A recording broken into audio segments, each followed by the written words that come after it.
Well, good morning, everyone. Hi there. I think this weather has brought out the best of us, the clouds, the impending rain, the storm. It's pretty awesome to have some weather coming in. Hey, thank you, everyone. Mesa City Council study session for October 9th, 2025. All our council members are present. We'll start with item 1 is to review the agenda we have for our October 20th council meeting. And let's go through that agenda.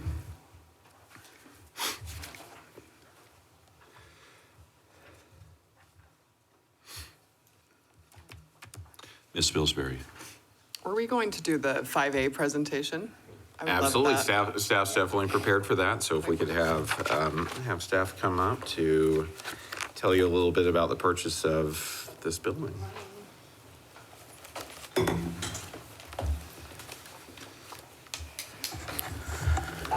Morning, Mayor and Council. Mark Ahlstrom, Assistant City Engineer, and I have Lisa Davis, our Real Estate Manager, with us to talk about the purchase of this facility.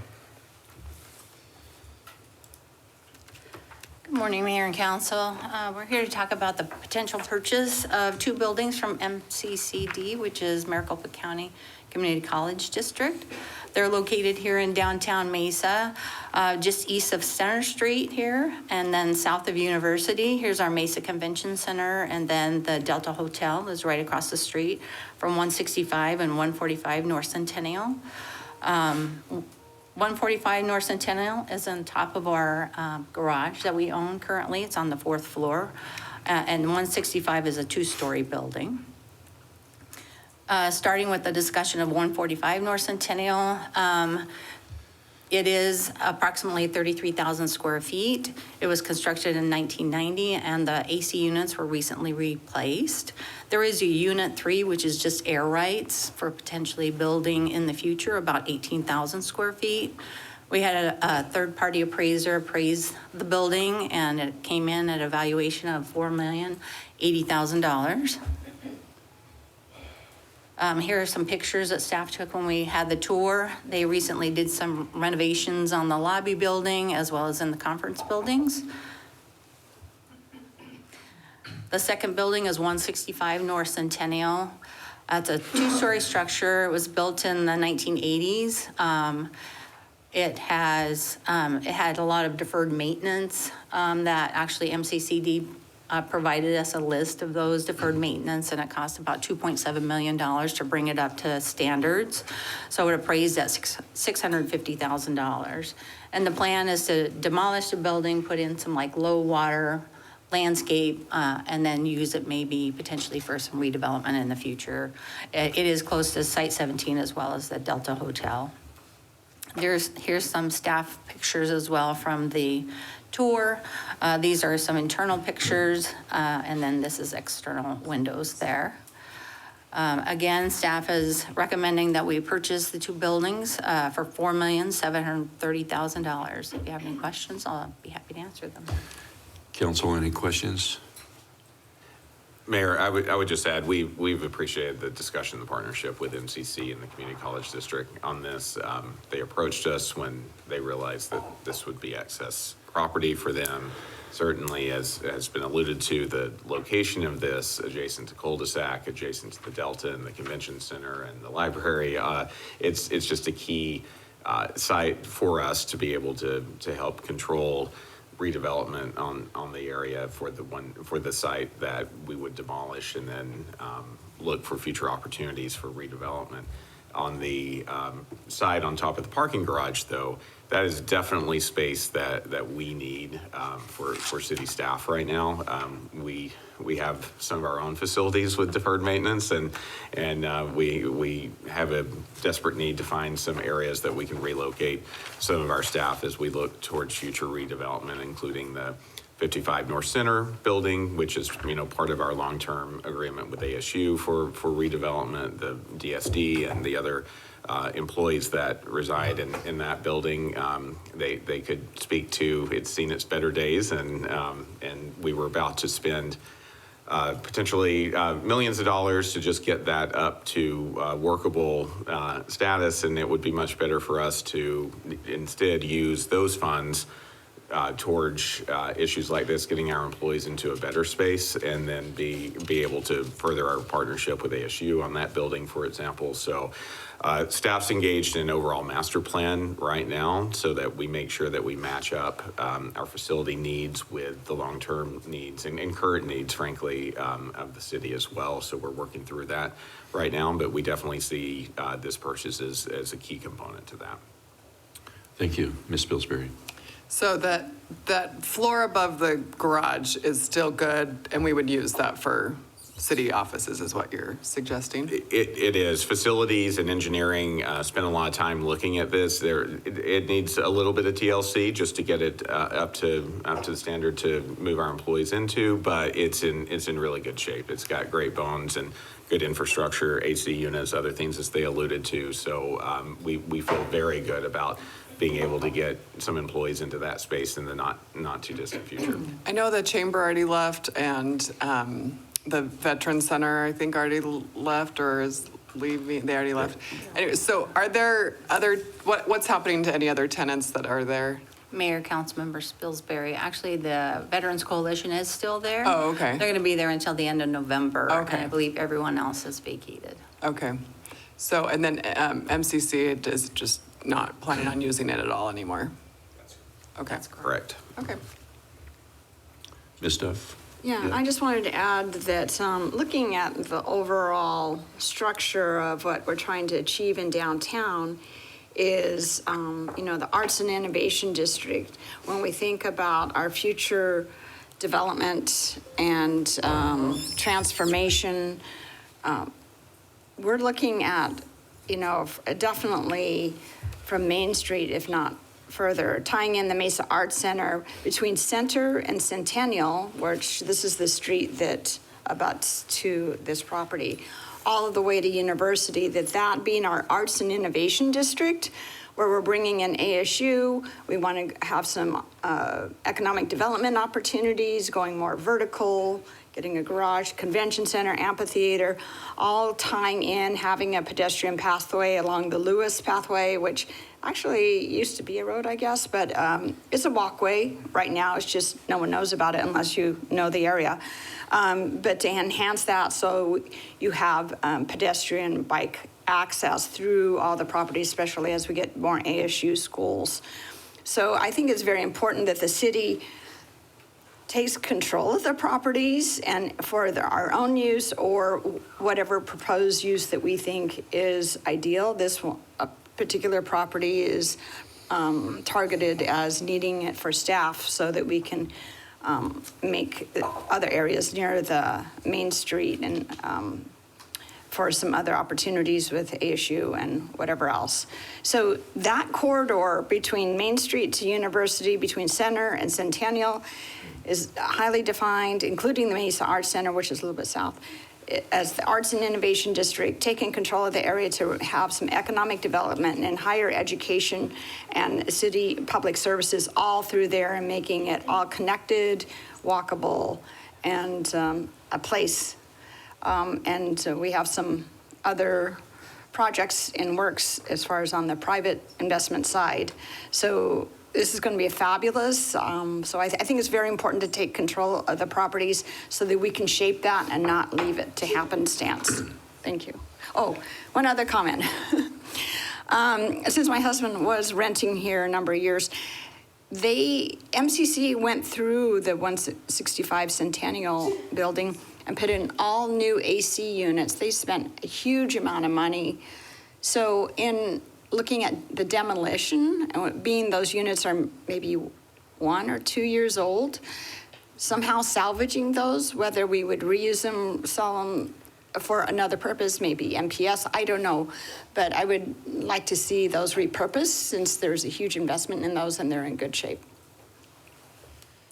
Mr. Alstrom, you want to speak to that? Yeah, we can. Thank you, Mayor, Councilmember Duff.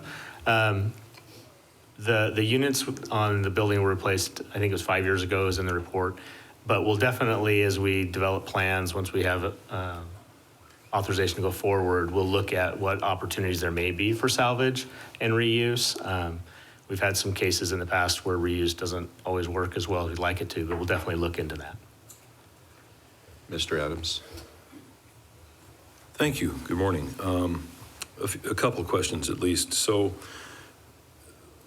165 is I can't get my laptop my battery's almost gone. So 165 is the one in disrepair, correct? Correct. Where the chamber used to be and where the Veterans Center is. So if the building is gone, what is the land worth? What's the dirt worth? Do we know? Mayor, Councilmember Adams, we did not have that appraised as far as just the land value on its own. Okay. We can definitely find that information or talk to the appraiser. Well, I'm just curious because if it were raw dirt, we would probably roll that number into the appraisal of the other one at 145 to determine value. But so I'd be curious. I mean, it's not that important, but because I understand we're going to take the wrecking ball to it. So, so then the appraised number that we're looking at is for 145 only? I just want to make sure I have the numbers clear here. No, actually, it's $4,080,000 for the fourth floor condominium. Okay. And then $650,000 for the two-story building. Okay, So so the total of $4,730,000 includes the value for both. Okay, so we're assuming that the dirt's worth at least $650,000. Yes. Okay, and how large a parcel is it? Just over 20,000 square feet. So what does that work out in terms of an acre? It would be less than a half an acre. Okay, so it's a little over $500,000 acre, half acre. Approximately. Again, I'd have to talk to the Okay, appraiser. I'm not trying to be difficult here at 7:30 in the morning. I just want to make sure I understand the math. Let's talk about for a moment the Veterans Center. Yes. I'm a little bit familiar with their struggle to find a new home. Have they been able to locate a place to go? Do we know? Mayor, Councilmember Adams, at this time, I don't know. I know that the timeline that they were given extra time Yes. to vacate the property. The other tenants were given until the end of August, and they were given until the end of November. Mayor and Councilmember Adams, I know, I don't believe Jeff McVeigh is here, but he and his team were working with them. They did some outreach at your request and Councilmember Duff's request to work with them. I know they were just showing them available properties, trying to connect them with potential resources for that moving forward. So, and we gave them more time to vacate as well, to try to make it easier transition for them as well. Well, and I want to thank you and staff for stepping up and helping them, because I know it came as sort of a curveball out of right field that they were going to have to move. So I very much appreciate that extension of time. So. Yeah, they do great work, so we were glad to try to work with them to find a good place for them for the future. Okay, well, hopefully they can. All right, thank you. Ms. Goforth? Has this been something that's kind of, been on the horizon for a little while, Scott? We, Mayor, Council Member, yes, we've been talking to MCC about this for a while now. I don't know if we can quantify exact number of months, but it's been a while, to the point that we did put the money for this in this year's budget in anticipation of this occurring. So That was so what that where I yeah. was So going with we that, so yeah. we anticipate that this would likely happen during this fiscal year. So whose budget, where does this sit, the funds for this? this sits in. Yeah, okay, Sam to the rescue on this. Great. Mayor and Council, Sam Schultz, Assistant Director for Home B. The budget for this came from prior land sales. So we set aside some of the sale from 127 West Pepper, as well as 5950 East Adobe. And then the additional funding came from interest on investments that we reserved to then fund the rest of this in general capital. Okay, that's helpful, thank you. Thank you. Mr. Summers, did you have it? You're good? Well, I think this is interesting how this turned out. You know, it's interesting that we own the garage, but no other structures around the garage, so I don't know how that happened back in the day, but it's immaterial. I think Dr. Danielle, when he took office as president, he approached the city about 5 months ago, I would think, and say, hey, we're having trouble with these keeping these occupied and the deferred maintenance is causing a lot of constraints with their budget, and they were looking to dispose of the property. So we talked about at that time, we said, if you're serious, come back to the table, and we would entertain purchasing the property. And so that's kind of how it matured that way. But I had a question on the sports bar in there, sports bar there too. And how does that, is that part of 165, 145? Councilmember Freeman, it's not actually part of this purchase. It's a separate parcel. So it's a separate parcel? Yeah, so it's Okay. here on the corner, so that would remain as it is today, owned by a separate entity. Okay. I know, Mr. Butler, we had recently had a meeting with the ownership of the Delta, and they expressed some of the concerns in their future development as well.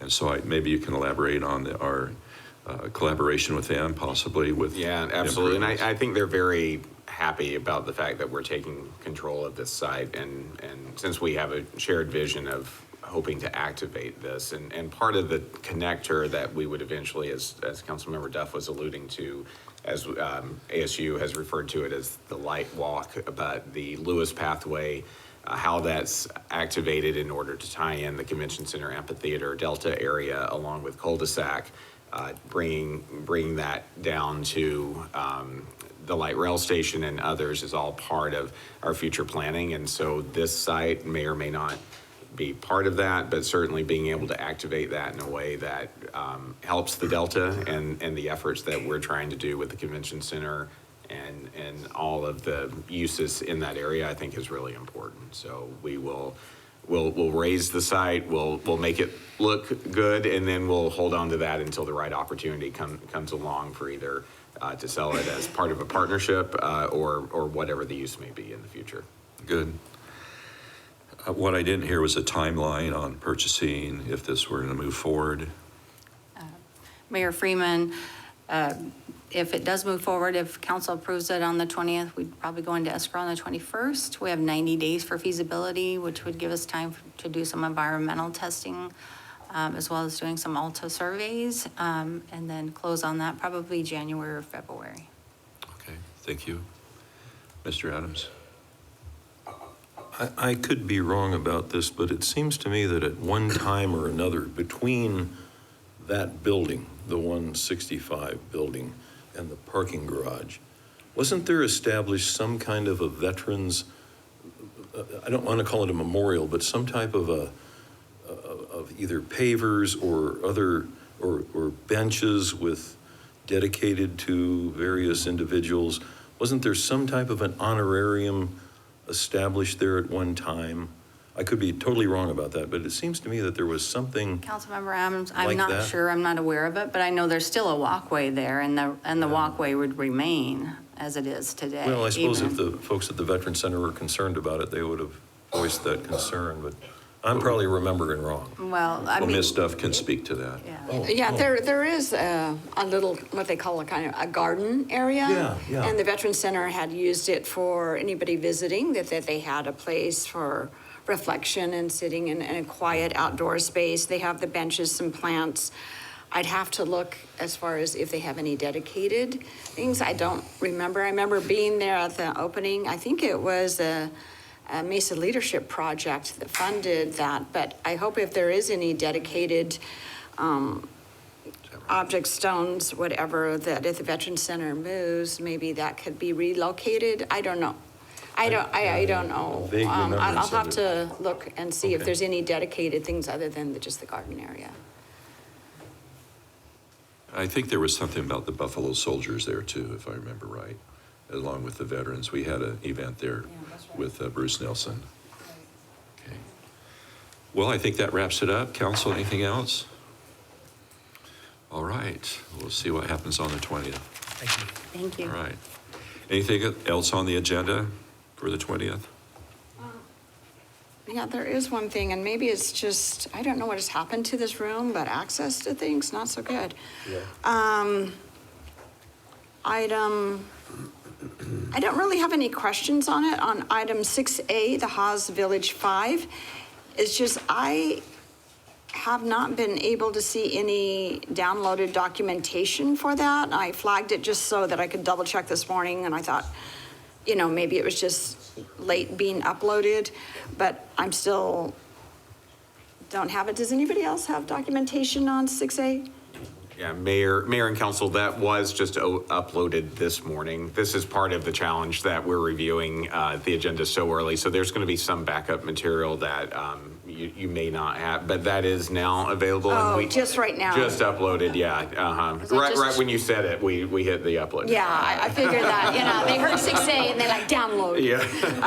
Okay, I got it, and I can look at that we over. do- I don't have any there- questions from the outset right now. But staff, Mary, are you staff prepared to speak to that this morning, though, if there's any? Mayor Scott, yes, we do have a presentation. If there are any specific questions about it, we're ready to do that. Council, would you like presentation on this? I haven't had a chance to review it, so I'll just hit it. Would this be a good time to review it? Let's do that. Yeah. Okay. Evan? Yeah. I know this is one of the last dairymen out there, the Van Ryan Dairy.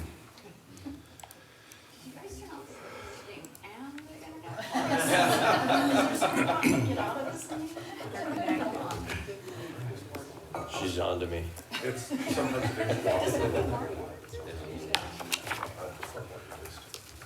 Thank you, Mayor, Council. So House Crossing Village 5, this is case ZON 2400892. There's a lot in this request. This specific request is a rezoning of 18 acres from RSL 2.5 with the PAD overlay, the Haas Crossing PAD overlay, to general commercial with the PAD overlay, and then also rezoning 18 acres the other way from general commercial PAD to RSL 2.5 PAD. And actually, this might be a good map for this.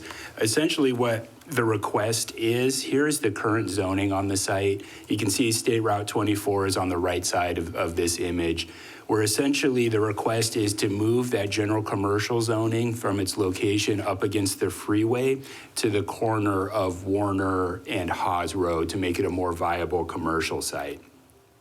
So that's kind of the nexus with the 18 acres.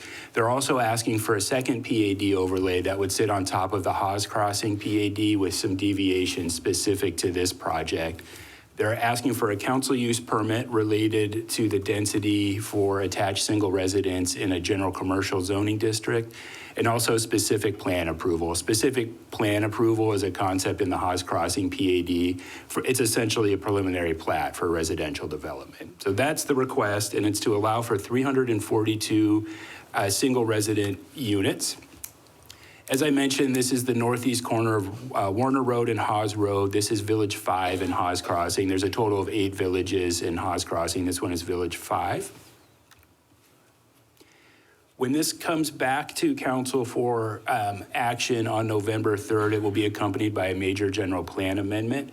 So to shift that commercial zoning over to the west side of the site requires a major general plan amendment from the current designation of urban center to the designation of urban residential. Urban center, the RSL 2.5 zoning district is not a supported zoning district in urban center, and single residence is not a supported land use. Both of those work with the urban residential place type, which is consistent with some of the surrounding development on the west side of Haas Road. As I mentioned, the existing zoning is RSL 2.5 PAD and general commercial with the PAD. Those zoning districts would not change other than the addition of a second planned area development overlay. Their locations will shift around on the site, but the underlying zonings would be the same. The site is currently vacant. Here you can see the specific development plan. As I mentioned, there are 342 units, and they're broken into 3 product types. The dark brown units are attached single residence, and you can see those are right north of the planned commercial area. The kind of medium tan color is an alley-loaded residential development. You can kind of see those through the middle of the development and up in the northeast corner. And there are 126, they call them casita developments. Those are just detached, standalone residential units. They are providing a variety of lot widths, floor plans, and offerings, and those are all requirements of the Haas Crossing PAD, which is Ordinance 5567. They're complying with those. The specific PAD development request, again, this is the second PAD that would apply specifically to this site. There are a handful of deviations. One is for a reduction to the garage dimensions. The second is an increase in the wall height, and I'll talk about that one in a little more detail here in just a second. That was a recommendation of the Planning and Zoning Board. As well as some deviations to lot widths, lot depth, and lot coverage specific to the attached single residence development in the GC portion of the site. Because it is zone GC, there are a handful of deviations to make a residential development work there. Here you can see the landscape plan. There's a little over 8 acres of common open space, which is about 19% of the total area of the site. There's an acre park kind of centrally located here, as well as some other open space areas. There's a basketball court on the east and a few other open space opportunities throughout the site. Here's a blow up of the park specifically with the pool and the sports courts and some of the additional open space areas. As part of this request, as part of Haas Crossing, I should say, there's a handful of master plans that kind of dictates how development should go and overall in the Haas Crossing. They relate to things like the open space network, the trails master plan, the master street plan, and the street sections. When those were approved, they were essentially bubbles on a map for Haas Crossing. So they're not deviating from any of those standards, but what they're doing is asking to relocate some of the parks and things in the site. So they're providing the correct number of parks and the open space, but their location on the parcel is shifting slightly. They're asking for alternative compliance related to the building elevations. There are some specific requirements for building design materials, patios, things like that. There is a mechanism for alternative compliance, and that's the idea is to provide a commensurate level of quality, maybe through different means than as prescribed in the zoning ordinance. They're specifically related to the Spanish elevations. Spanish elevations don't typically provide a lot of materials, as they're primarily stucco. The offset for that is they'll put maybe additional ornamentation on the building, you know, the wrought iron, the things that you think of when you think of a Spanish elevation. They are asking for a reduced number of windows on corner lots. There's a specific requirement for 10% of a building facade on a corner to be windows. They're asking for a slight reduction there. And then, the two materials as it relates to Spanish elevations. They did complete their citizen participation. We had no residents in attendance on this one. Staff has not been contacted by any members of the public in the area.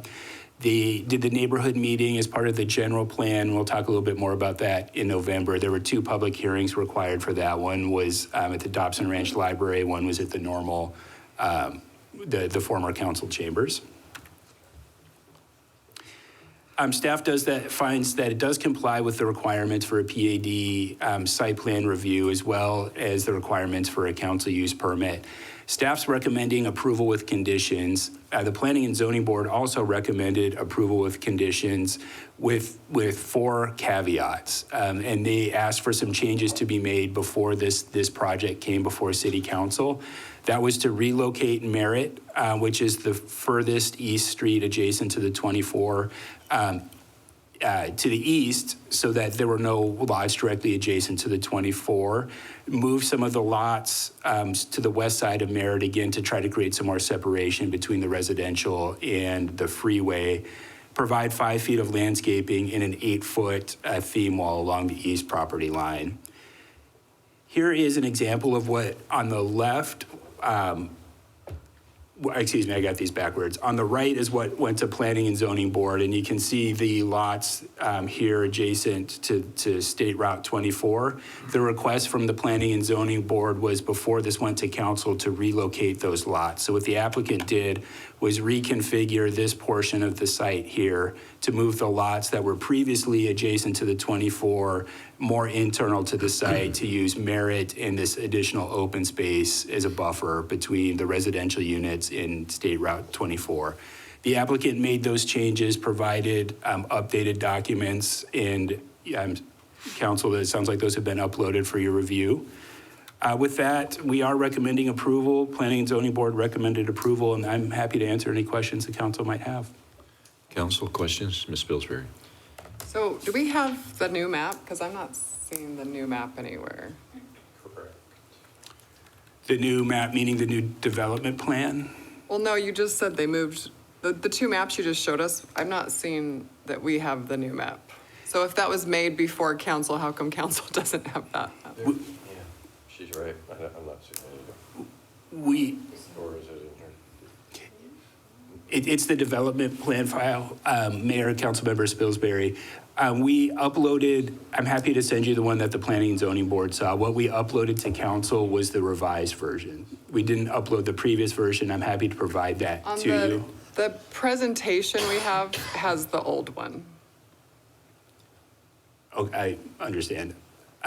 We have updated the presentation slightly, and again, with these conditions from Planning and Zoning Board, it's been a bit of a scramble on this Okay, one. So no, it's fine. I we just- do have an updated presentation. We've got some updated documents for you. It sounds like they have been uploaded. I'm happy to come back on the 20th to address any questions. that And council Mayor, might have. Councilmember, it is on the backup material, if you click on development plan, Councilmember, that is the current proposed post P and Z plan. I mean, obviously, we're just getting all of this. so- Sure. Okay, just in the presentation itself has the old map. It doesn't have this new revised one. And then also on your findings page, the 4 requirements down there are also not on our presentations. Yes, that's correct, Councilmember Spilsbury. We updated this to reflect the direction of the Planning and Zoning Board, but with the timing of uploading, we're still. And I get, we are early, like you said, since we're not meeting next week, so. Okay, so on, what is that little lot that's on the south side of the property? Just the vacant dirt lot or whatever, is that, can you tell me what that is? The one right on the hard corner right here? No, not the commercial part, but just that one next to the freeway? What is that? Oh, this is a parcel that's not actually part of Haas Crossing or the development. I believe it might actually be owned by the county. It's a separate parcel owner, and it's not part of this request. So it's probably not something that's gonna get redeveloped or something, it's just, Could be ADOT also. It could be ADOT. I think it's probably unlikely, given the size and the location, that it redevelops to like commercial uses or anything like that. okay. And Mayor, Councilmember Spilsbury, it's actually in the county, it's not in the city, so That it's little not part of this parcel, project. Okay. And then I'm just looking at parking, of course, and so is there street parking? It looks like, it's a little bit hard to tell, but it looks like some of these have driveways, but the streets look fairly narrow, so I'm just wondering what your plans are, Yeah. where guests would park. Great question, Councilmember Spilsbury. I had a hunch that you might ask about parking. So Weird. We've got the numbers. Garages in the map? We could do that. There are 342 units, and because they're all single residents, they require 2 parking spaces per unit, which works out to 684 spaces, which is satisfied through garage parking. They also, all of the units have full-width driveways, 18 feet, including the attached units, the alleys, and the casitas. So that's another 684 spaces.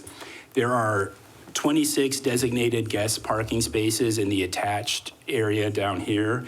And there is on-street parking on some of the streets are wide enough to accommodate on-street parking. On one side of the street, there are 72 spaces there. It works out to a total of 1,466 parking spaces when you add all Point that out together. where there's guest parking. Oh, okay, wait, maybe I just found some. Yeah, there's Like next to the dumpsters, there's a few little spots there. there's a handful here and there kind of worked into the. I found 6. So How many there- did you say there are? They're usually on the ends. There's a total of 26 guest parking stalls. So there's a handful Spread throughout the whole neighborhood. spread throughout, yes. There's also some on-street stalls on Renfield. I just Up get here to the nervous north. in a development like this that there's nowhere for people to park. But if there are some streets that people could park on, Also, the full width driveways helps quite a bit also. In some of these, especially the attached single residence, one of the common issues that planning runs into is that they're providing a driveway, but it's not quite deep enough to park a car on. People still try to park on it anyway, and then you hang over the sidewalk. These are 18-foot driveways on all of them, which is actually a parking stall depth. So there's 2 in the garage, 2 in the driveway, and then on-street and guest parking so each throughout. house technically has Has 4 4, spots. yes. Okay. And so it's same with those, I don't know what we're calling them, the light yellow ones? Those ones Yes. also have driveways, we just can't see them right now? They do, that's correct. Okay. And then we have not seen a proposal for the commercial area, right? That's not the one we saw? I get all those streets out there confused. There's not a proposal for the commercial area. There's a minimum area for a specific plan for Haas Crossing, that's 10 acres for commercial, which is what's reserved for the future commercial. But I think relocating it from its previous location against the freeway to an intersection makes it a more viable commercial development. There's also connections from the residential to the north directly into the commercial and on-street walkways. Okay. Okay. I think those were my questions. Thank you. We'll go Mr. Adams. Thank you. I appreciate all that information, and I haven't got it to download yet, but that's okay. We got some time. Just an observation. I noticed that you have a 5-0 P&Z recommendation. I would just make the observation I have before that it would be better, I think, if the staff and the other P&Z board members had the benefit of all 7 members' input. I know that's outside of your control, and I will continue to comment on that. We have a 7-member P&Z board. It would be nice to see all 7 members engaged. We've seen quite a few 4-0, 5-0 votes, and that troubles me. So I'll just continue to point that out until that improves. Thanks. Okay then, Ms. Duff? I just had a quick question, and I can't pull up the map right now, but the developments to, I guess it would be the west side or the left side, are they committed or are they planned? There's single family, is it RSL, right? And limit LC, commercial? Thank you, Mayor, Councilmember Duff. When we come back, I'll have a larger map and we can talk maybe a little bit more about Haas Crossing and what has developed and what has not. But this RSL 2.5 PAD on the west side of Haas, there is a site plan, a pre-plat approved for that area. I believe that is Village 6, if I remember correctly. Blandford did a pre-plat on that parcel maybe 6 months, 8 months or so ago. We do not have development on this LC portion. South of the site, this RSL 2.5 on the southwest corner of Warner and Haas, there was a pre-plat approved for that development for residential development. So Haas Crossing it's moving. There's development in and around Haas Crossing. This specific part of Haas Crossing is starting to develop. It might not be quite as far along as maybe the northern portions of Haas Crossing. And what's at the general commercial, just at the bottom? I'm sorry, is the question what is it? Is that developed or? It has an old farmhouse on it now. It's Part okay. of Haas Crossing, and will eventually develop, Okay, but it right. has not, and we have not had any plans for that submitted. Great. Great, thank you. Mr. Summers?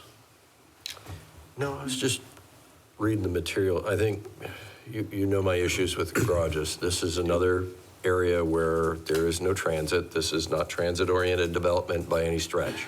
This is people own cars and they want to move their cars.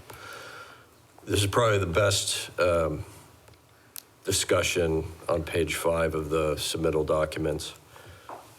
This just uploaded, so I haven't gotten past page 92, but thank you.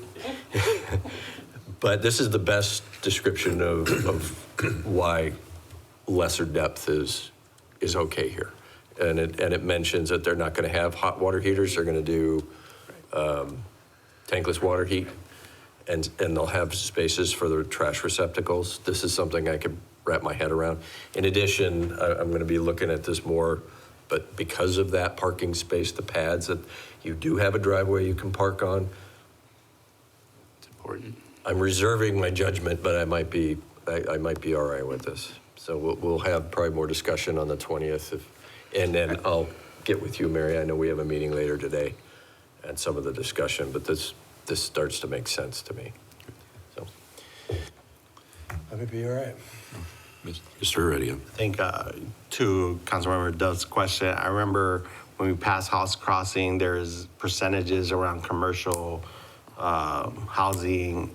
I'm not sure if you will touch on later in additional presentations where we're at on those percentages as far as this, all those developments kind of coming on board. We're tracking that, I'm assuming. Thank you, Mayor, Councilmember Heredia. Yes, we are tracking that. When this comes back for your next study session, I'll include a slide or two about overall Haas Crossing, where we are, the percentages that you mentioned. Absolutely.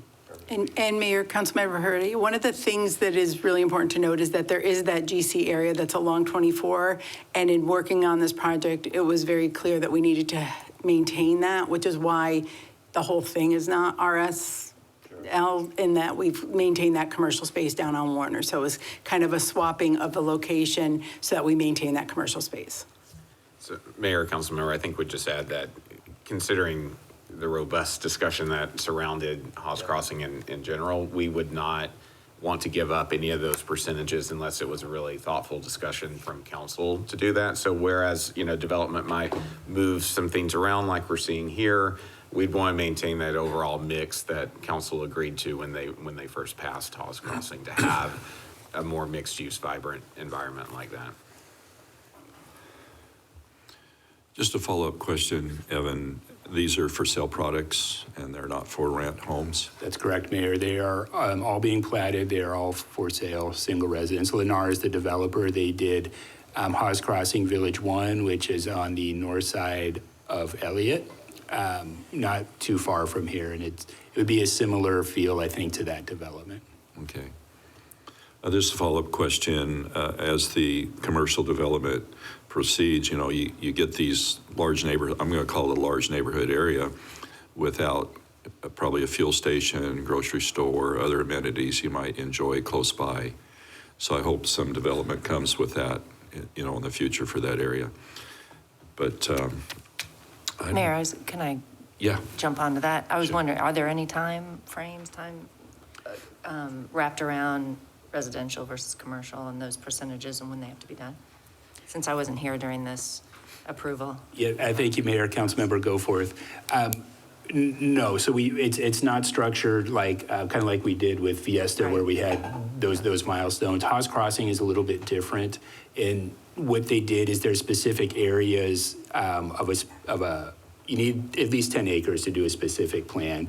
So when the commercial comes in, what we're trying to avoid is chipping away at the commercial until you get such a small parcel that it's not viable. There are minimum amounts for that, but there is not a timing requirement. But they wouldn't be able to reduce that commercial area further than what it is now. Okay, we'll look forward to further discussion on this. Thank you. Thank you, Evan. Anything else for the agenda on the 20th? Well, if not, we'll move forward to item 2A, presentation and update on citywide branding efforts. That'd be Anna and Jay and team. And let me find it here. Oops.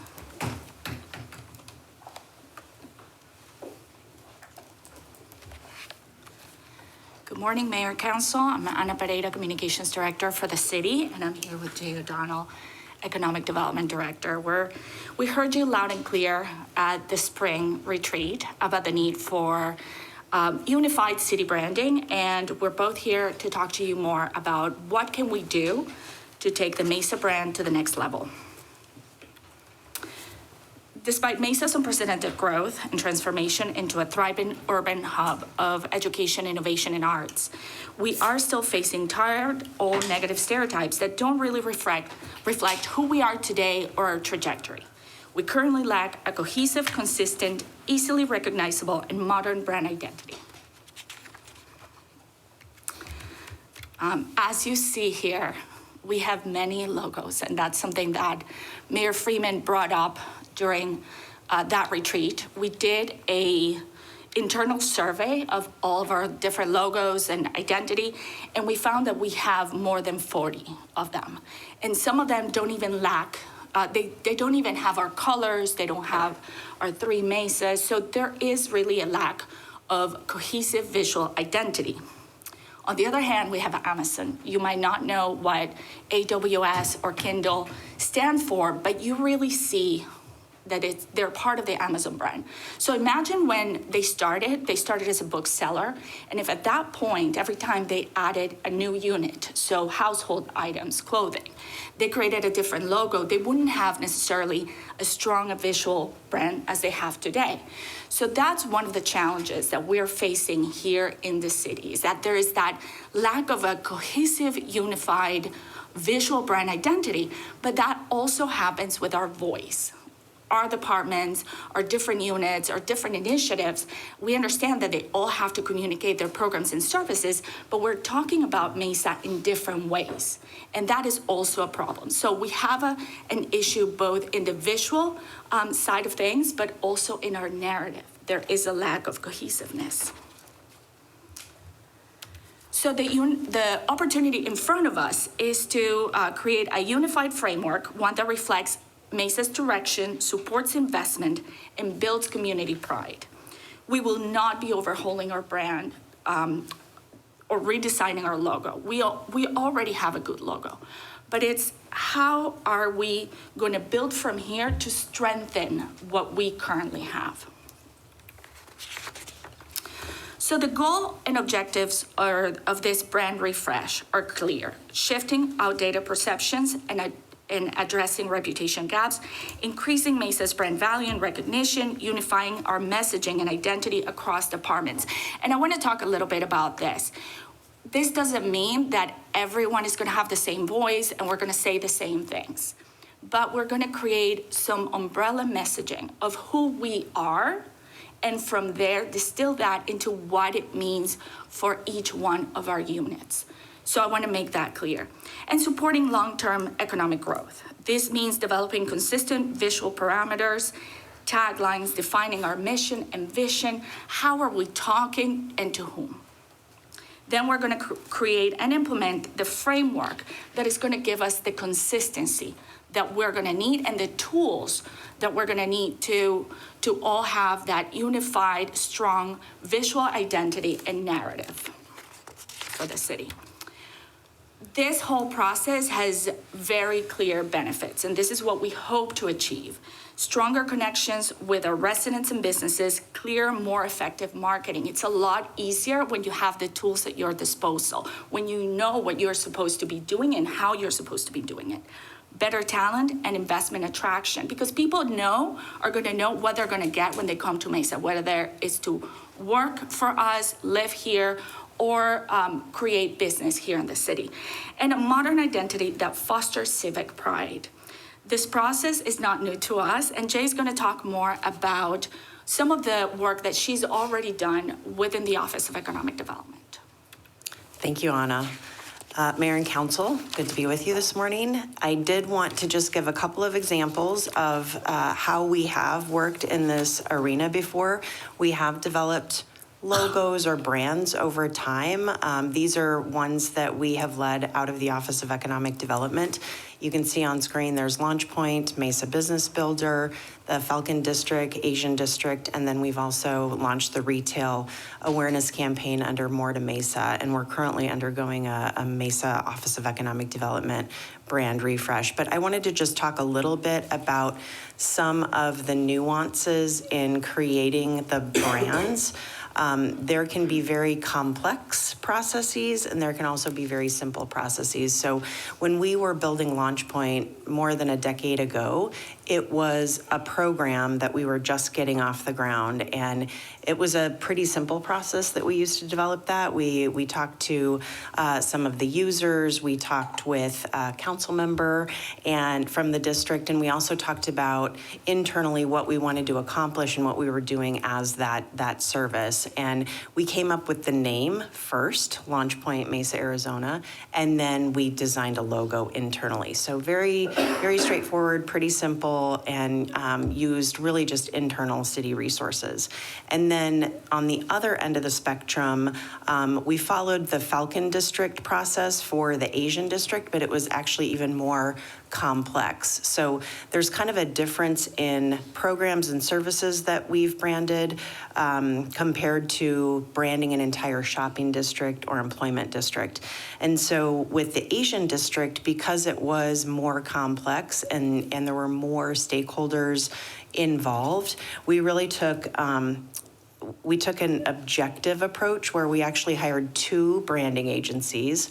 One was focused on developing the primary research and implementing the primary research, and then the second agency worked on the graphic representation. So the primary research that we did for that particular brand was to engage stakeholders in the district. We developed a steering committee that I believe had about 20 stakeholders on the steering committee from the district. They either lived, worked, or had businesses in the district, so they were very vested. And then we conducted intercept surveys in the market. We did online surveys, interviewing visitors, residents, and people who came from literally Yuma and Flagstaff to shop monthly to learn a little bit more about what the essence of the district is. And then we also held some focus groups. So all of that research was then aggregated and given to, that body of work was then given to a creative agency, and that's where the Asian District brand came from, along with the pillars, community, commerce, and culture. So there are pillars that hold up the brand, and that's really what I think Anna's talking about doing as a community, really identifying those pillars that are key to Mesa's personality and our essence. So refreshing a brand, if you want to go to the next slide, is important, and it is something that is not done every year. Sometimes it's not done every 10 years, but it is something that is critical to keep the brand fresh. And particularly when you're thinking about a community, communities change, sometimes dramatically over a short period of time. And I think Mesa is in that boat right now.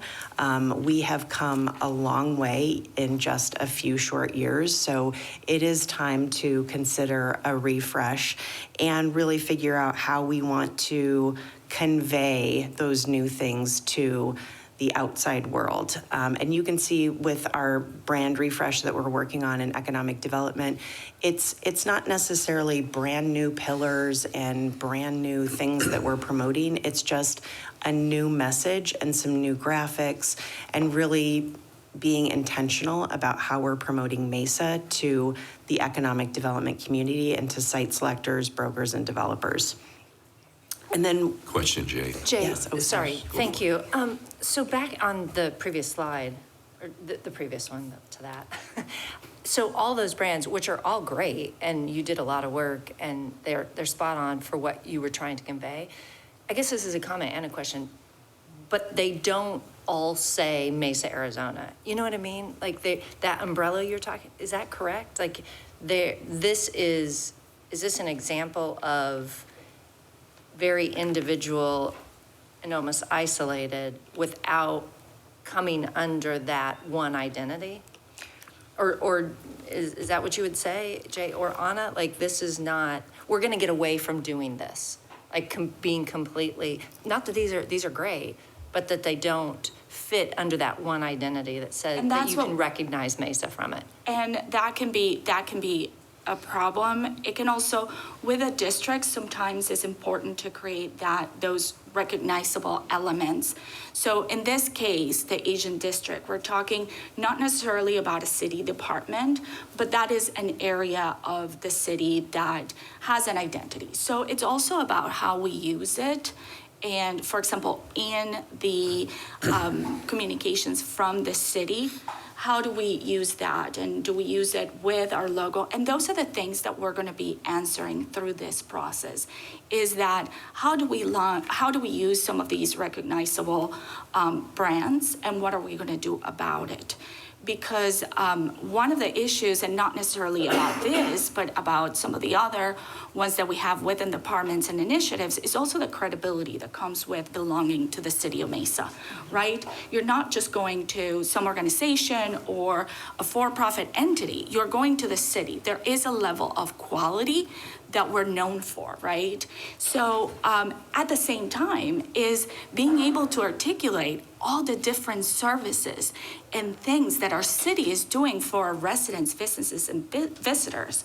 So that is also part of that. So this is part of those conversations that we're going to be having, is what are we going to do with this, and how are we going to use it or modify it, and modify our practices moving forward.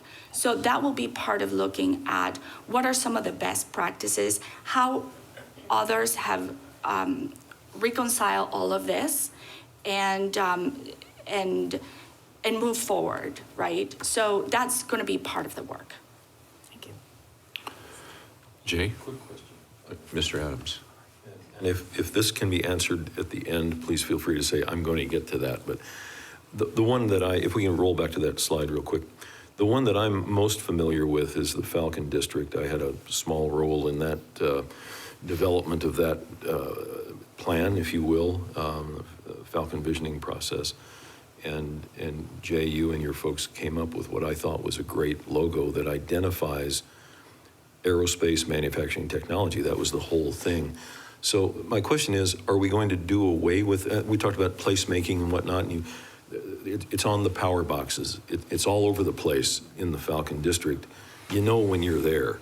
So are we talking about doing away with those, or are we talking about an overall umbrella that then filters down to these specific places? Mayor, Councilmember Adams, great question. I'm actually excited to have those conversations, but I think what we're doing today is getting direction from council to start this process that will actually create almost a flow chart. So when we're talking about placemaking and specific shopping districts or employment districts, how do we then work on these brands? So for example, with Falcon District, we don't necessarily go to market with Falcon District alone. It's packaged with Mesa, Arizona in our economic development material, but it's Falcon District is this employment corridor, and there's information about that. There's also the gateway area. So it's a way to package and just differentiate it a little bit to give it its own identity.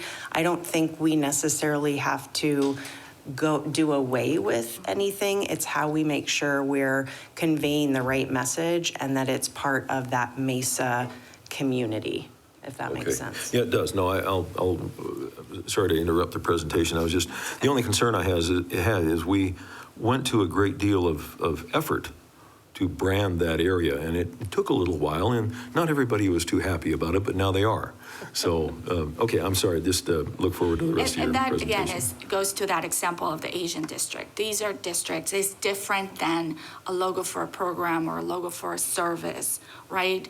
There is definitely a difference, and it's also part of, we do have some entities within the city that are more on the economic development, are generating profit, or that are more on the consumer side. And it's also how do we treat those? For example, the museums, the Mesa Arts Center, right? They're part of the city of Mesa, but they also serve the public in different ways that we do. So it's about how we reconcile having that with the city of Mesa and how we tell better that story that those belong to the city or they're part of the city. Okay, carry on. Okay. So if you want to go to the next slide. So, Mayor, Council, Anna addressed a little bit of this already, but just to give you an idea of how one brand can serve multiple audiences, there are different treatments and different ways that we're serving the public. So there's the business to business side and the business to consumer side. This is just one example of how we're treating the retail awareness campaign. So on the left there, you see our Instagram page, which is very geared toward the consumer side of things. That's our Better Life Mesa handle. And then you see on the right there, that's our business to business messaging, more than a market, a movement. This is how we go to ICSC Western, ICSC Vegas, when we're talking to retail brokers and developers, that's how we're promoting it. It's much more data driven and what does the market look like demographically and what do these different areas of the city look like. So it just gives an example of how, as Anna said, we do need to consider the different audiences, but you can still have a single brand and then different messaging or different voices underneath that brand. I have a question on that. Just looking at that branding, it says Mesa, blue and oval, but yet not on the left, where we use our Mesa's logo. Is there a reason for that? Mayor, we do have our logo on the Instagram. The other piece on that particular ad, I believe, was a digital ad that we used, and so they click through and it lands right on our Mesa, Arizona page. We do say Mesa, Arizona on the B2B, but are you talking about for the bottom of the T-shirts or the bags, or just? Yeah, Mesa more than a market, a movement. Yeah, so we're saying Mesa AZ is the premier destination. So that's when we're going to our national shows. Are you saying you have a question about the circle? Just the logo, yeah. Oh, our logo. We have not included that. That's easy to add to it, but yeah, just in terms of making sure we're getting Mesa, Arizona noticed. Okay. But Mr. Heredia? I think it goes to that point, where we talk about kind of using similar branding, kind of the circle, it seems like it's off from what we have, right? And then also kind of the color scheme, you're looking at the color scheme, the purplish piece, just nitpicking there as far as is there a thought of kind of just having some color palette to the things across the different departments to make sure it's resembling. It doesn't have to be all the same, but it resembles kind of a color palette throughout the organization, that when you look at orange, blue, red, or something like that, different variations of those, that is it is somewhat connected to Mesa, right? So. Yes, and you're getting ahead. Yeah, okay, perfect. But yeah, just based on the conversation you all having, kind of the circle logo, it kind of is saying also we pushing out a different message from what you're saying initially, right? So to the mayor's point, so just a comment there. All right, then you're going to fix that, so carry on. Are you? Yep. Okay. So what is the approach and how are we going to accomplish that? What we are proposing is a phased approach. First, starting with discovery. So we already took stock of all of our logos, but the next part is conducting those surveys with the different communities. Also convening stakeholder groups for focus groups. That's going to be very important. We really need to know where we're standing, what are our pain points, and what are our strengths. And from there, developing those visual and narrative codes that are going to convey who we are, right? So that would be the discovery phase, is just that research part of the process. Then is the brand identity development. It goes to what Jay was talking about, those pillars. What is our brand wheel? Who we are, how do we define ourselves? What are our attributes? Those characteristics, because those are going to be key as we're also, not only when we're producing that main umbrella overarching narrative, but also how we're going to talk about the different departments in a way that also resembles those characteristics, those identity pillars, right? We're going to determine our brand, audience matrix. Who are we talking to? What are different audiences? How do we talk to them in terms that, again, reflects who we are, but it's but resonates with those different audiences? And where are we going to talk to them? That's also very important, because we know that not everyone is everywhere, right? Where they are, how we're talking to them in those environments is also very, very important. And we're going to define all of that. Then comes testing and refinement. And this is when we're going to gather all of that brand identity development, and we're going to bring it back. We're going to test it, right? We're going to bring it back to you, to the stakeholder groups, to our employees, our residents, and we're going to say, did we nail it? Where are there any areas of improvement? Are there areas that we need to change? And from there is when we're going to really develop those, for example, that the narrative, right? How we're talking and to whom, those visual codes, because we know that different characteristics, we can emulate those visually with different elements. In this case, for example, like you were saying, different colors. Also understanding our current visual codes. What do people like to see visually? What are some of the aesthetics that resonate today versus 10, 20 years ago when this exercise was first started with our current logo? So we're going to be updating those visual codes and those narratives during this process.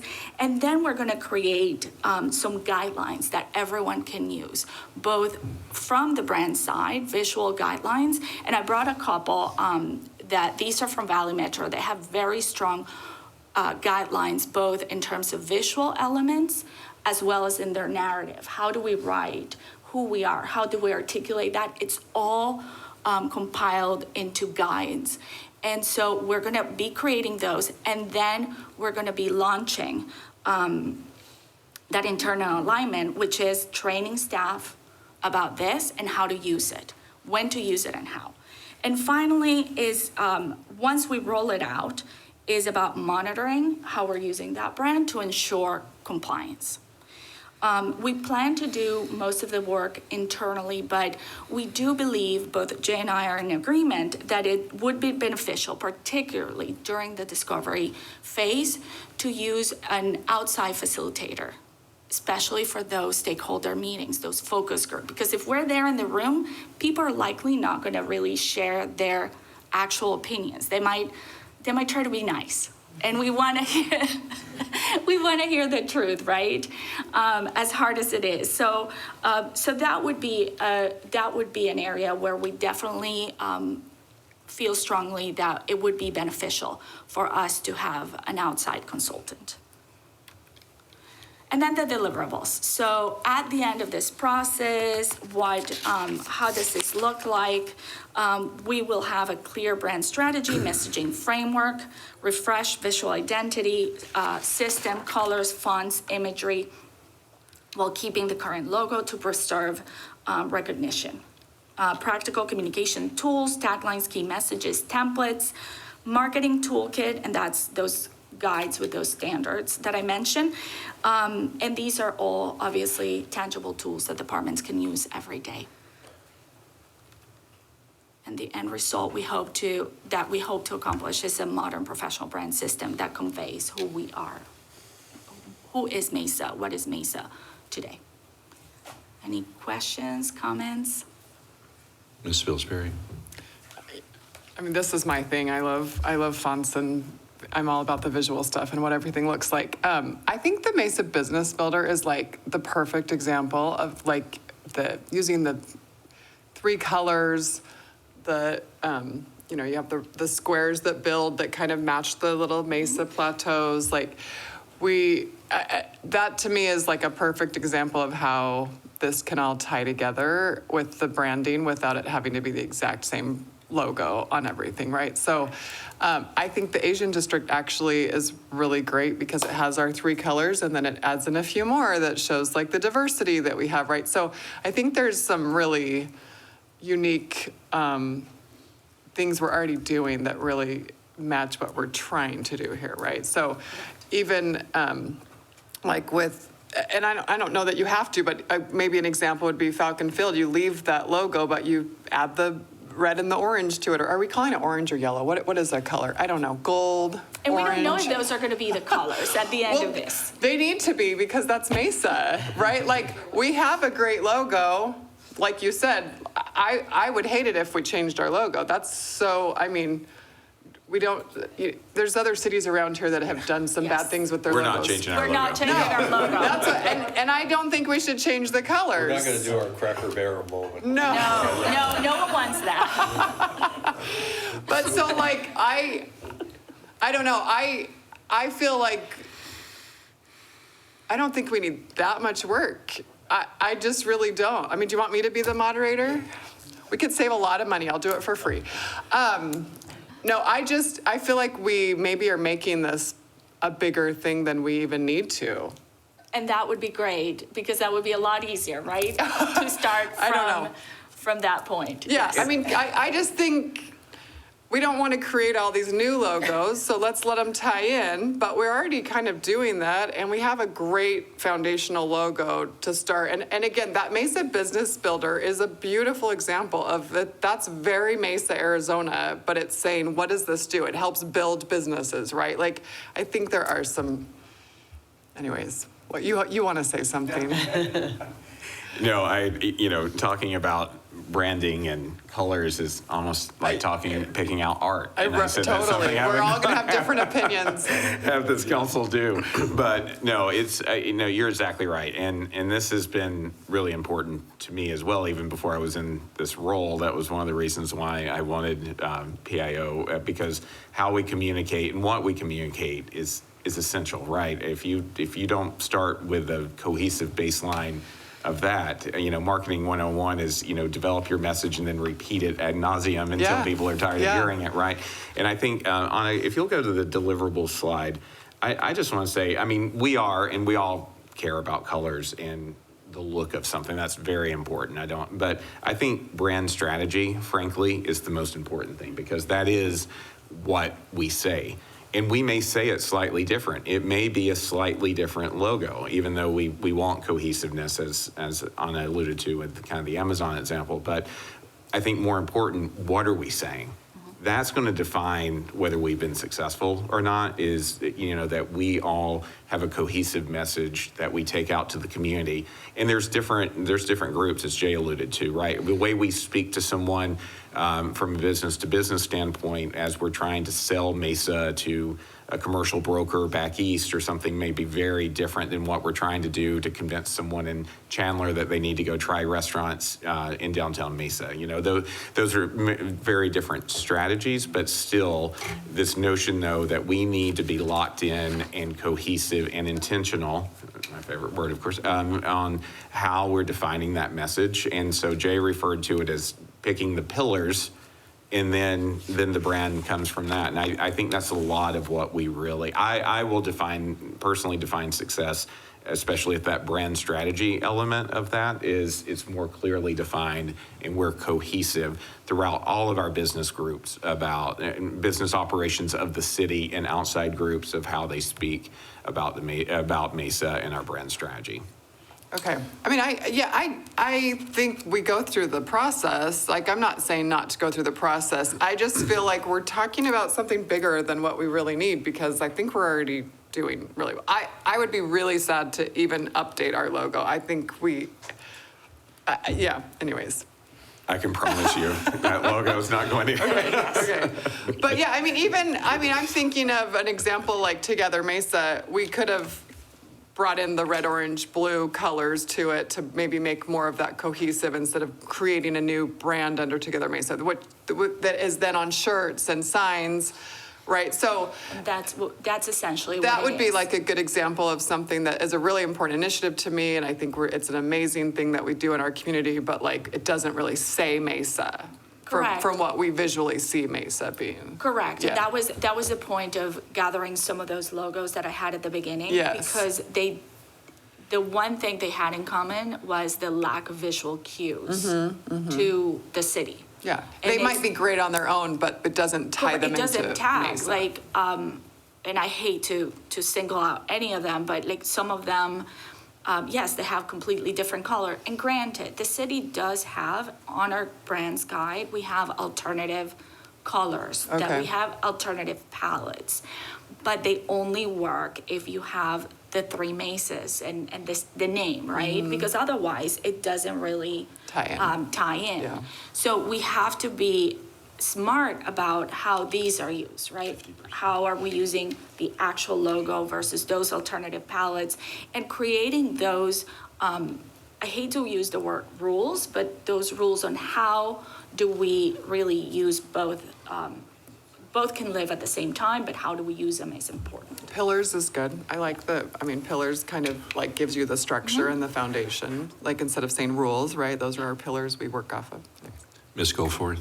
I was going to say, I went through this exact exercise with my community of Los Angeles. We were kind of obviously smaller scale, but exactly. And as Scott said, this is not about pictures, and the important part is when you define your values and your identity. And we've talked about the lack of identity in Mesa, which is almost an identity of itself, I think, is really what it was, right? Is that everybody is who they want to be, and we don't really define who we are, but I think it is important to go through that and define it, and it does flow, it will flow through in the decisions that we make, that we continue to hold true to that identity and those values of who we are. So I think that exercise is absolutely is going to be the most important part, and I hope, I know you all can start that off and do it, but as the elected officials who represent the people and the values that we're trying to convey, I think our role is critical. So I hope that when that comes, there's a lot of, and that to me will take the longest time. And there's going to be some deep discussions, I think, here on the council of what those values and missions and character are for the city of Mesa. So. Absolutely. You'll be part of those conversations along with those stakeholder groups of just community members who can help us define that. And if our definition is those unique identities and that diversity, then how do we articulate that? Yeah, because we're not talking about an organization. The identity of an organization. We're talking about people in a city, so that's our role is critical in that. So. Correct. Mr. Adams? Thank you, Mayor. Just a few thoughts since you're here looking for direction. I agree. Identity, branding, very important. I personally like the existing Red Mountain image, whatever, but we already have examples before us right here on the table of the same design in a different color palette. So that's occasionally something that we already have. But I just a couple of thoughts here. I get the overarching need for identity and to make the other particular districts, areas, whatnot, somehow tie into that. I'm not going to prejudge the effort until I see what you present. I'm anxious to see. But I would, it's already been mentioned, we've seen recent examples on a national level of how all kinds of research was done and how outside firms were hired and focus groups were had, and we roll out a brand and all of a sudden, boom, and then within a week it has to be withdrawn. I know we're not going to do that, but that risk always exists if you think you've touched all the stakeholders and then one pops up that gets real loud that doesn't feel heard. So I'm not suggesting we're going down that road, but it is a risk whenever you change something as important as this. I do think that I do think that it's always a good thing to do a refresh. Maybe every 10 years is a good idea to look at it and say, are we keeping up with changes? Are we keeping up with just the general look of things out there in the community? I do have one specific question, though. If we go back to your page 5, shift perception and fix reputation issues. And I don't want to go into a long discussion about this, but what are those issues? That's what we're going to be discovering. Okay, so this is part of the discovery process. That is part of the discovery Okay, process. and I think that's And I wise. think it would be unfair to say one specific one, because at some point, we've all heard different things, right? Yes. But that is exactly what we want to discover. What are Okay. those reputation issues? Because we can't really create a map or create that narrative if we don't know what some of those old stereotypes or negative perceptions are. And it is crucial to know that in Yes. order to be able to create that narrative. So we want to do away with wide streets and narrow minds and that kind of old thinking. Spend some time on social media, Rich, and you'll figure out. I don't, real quick. and I think I live a much simpler life because I don't. Yeah, But yeah, anyway. maybe don't ever get on social media. I don't. But I mean, I think to that point, I mean, one example, Mayor and Council, would be, you know, that Mesa's just a bedroom community, right? We all know how different, you know, that is, and how different Mesa is now than it is 30 years ago, and the growth we've seen, the development we've seen. But some folks who have grown up in the valley may not have watched us as closely as they should have, and may still, you know, think it's just a bedroom community that doesn't have jobs, and you know, it just have different perceptions. So that's part of just one example of something where we have to project an image nationally and internationally as we're competing for high wage employers and others, but also we have to compete in a region, right? And we have to define our brand in a region, because as Councilmember Goforth always, you know, our retail attraction, other things are for our residents. At the same time, though, we want people to say, I want to drive to Mesa to eat at that restaurant. I want, you know, to drive to Mesa to do this activity. And I think part of having that brand it defines that. Glendale may have moved away from it because it may not be timely now, but you think a few years ago when they were leaning in with their sports stadiums and other things, they had the kind of tagline of Glendale's got game. And I thought it really defined, though, what they were trying to do. I mean, they were just starting with their entertainment district. They had just secured the Cardinals. They had secured hockey, other things like that. And of course, a lot of that's changed over the last 20 years, but it really kind of defined, I think, what Glendale was doing at the time. And that's just one example of how they use kind of the logo to shift the perception in the region and nationally about what's happening in Glendale, Arizona. And that was not So- I actually spoke with Julie Frizzoni, who created that, and her team, her public information team, came up with that idea. And it was over 20, I think, for the first Super Bowl, and that was what, almost 20 years ago, maybe? 18 years ago. But anyway, so what they used it not just for the game and to attract economic opportunities, but then they started using it locally. Glendale's Got Game. They put it on their trash trucks and on different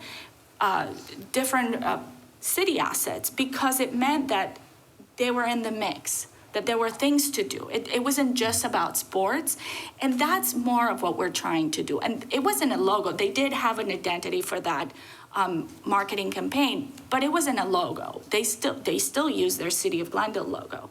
But they had this message, this tagline, Glendale's Got Game. And it was very successful, and it was still used not too long ago.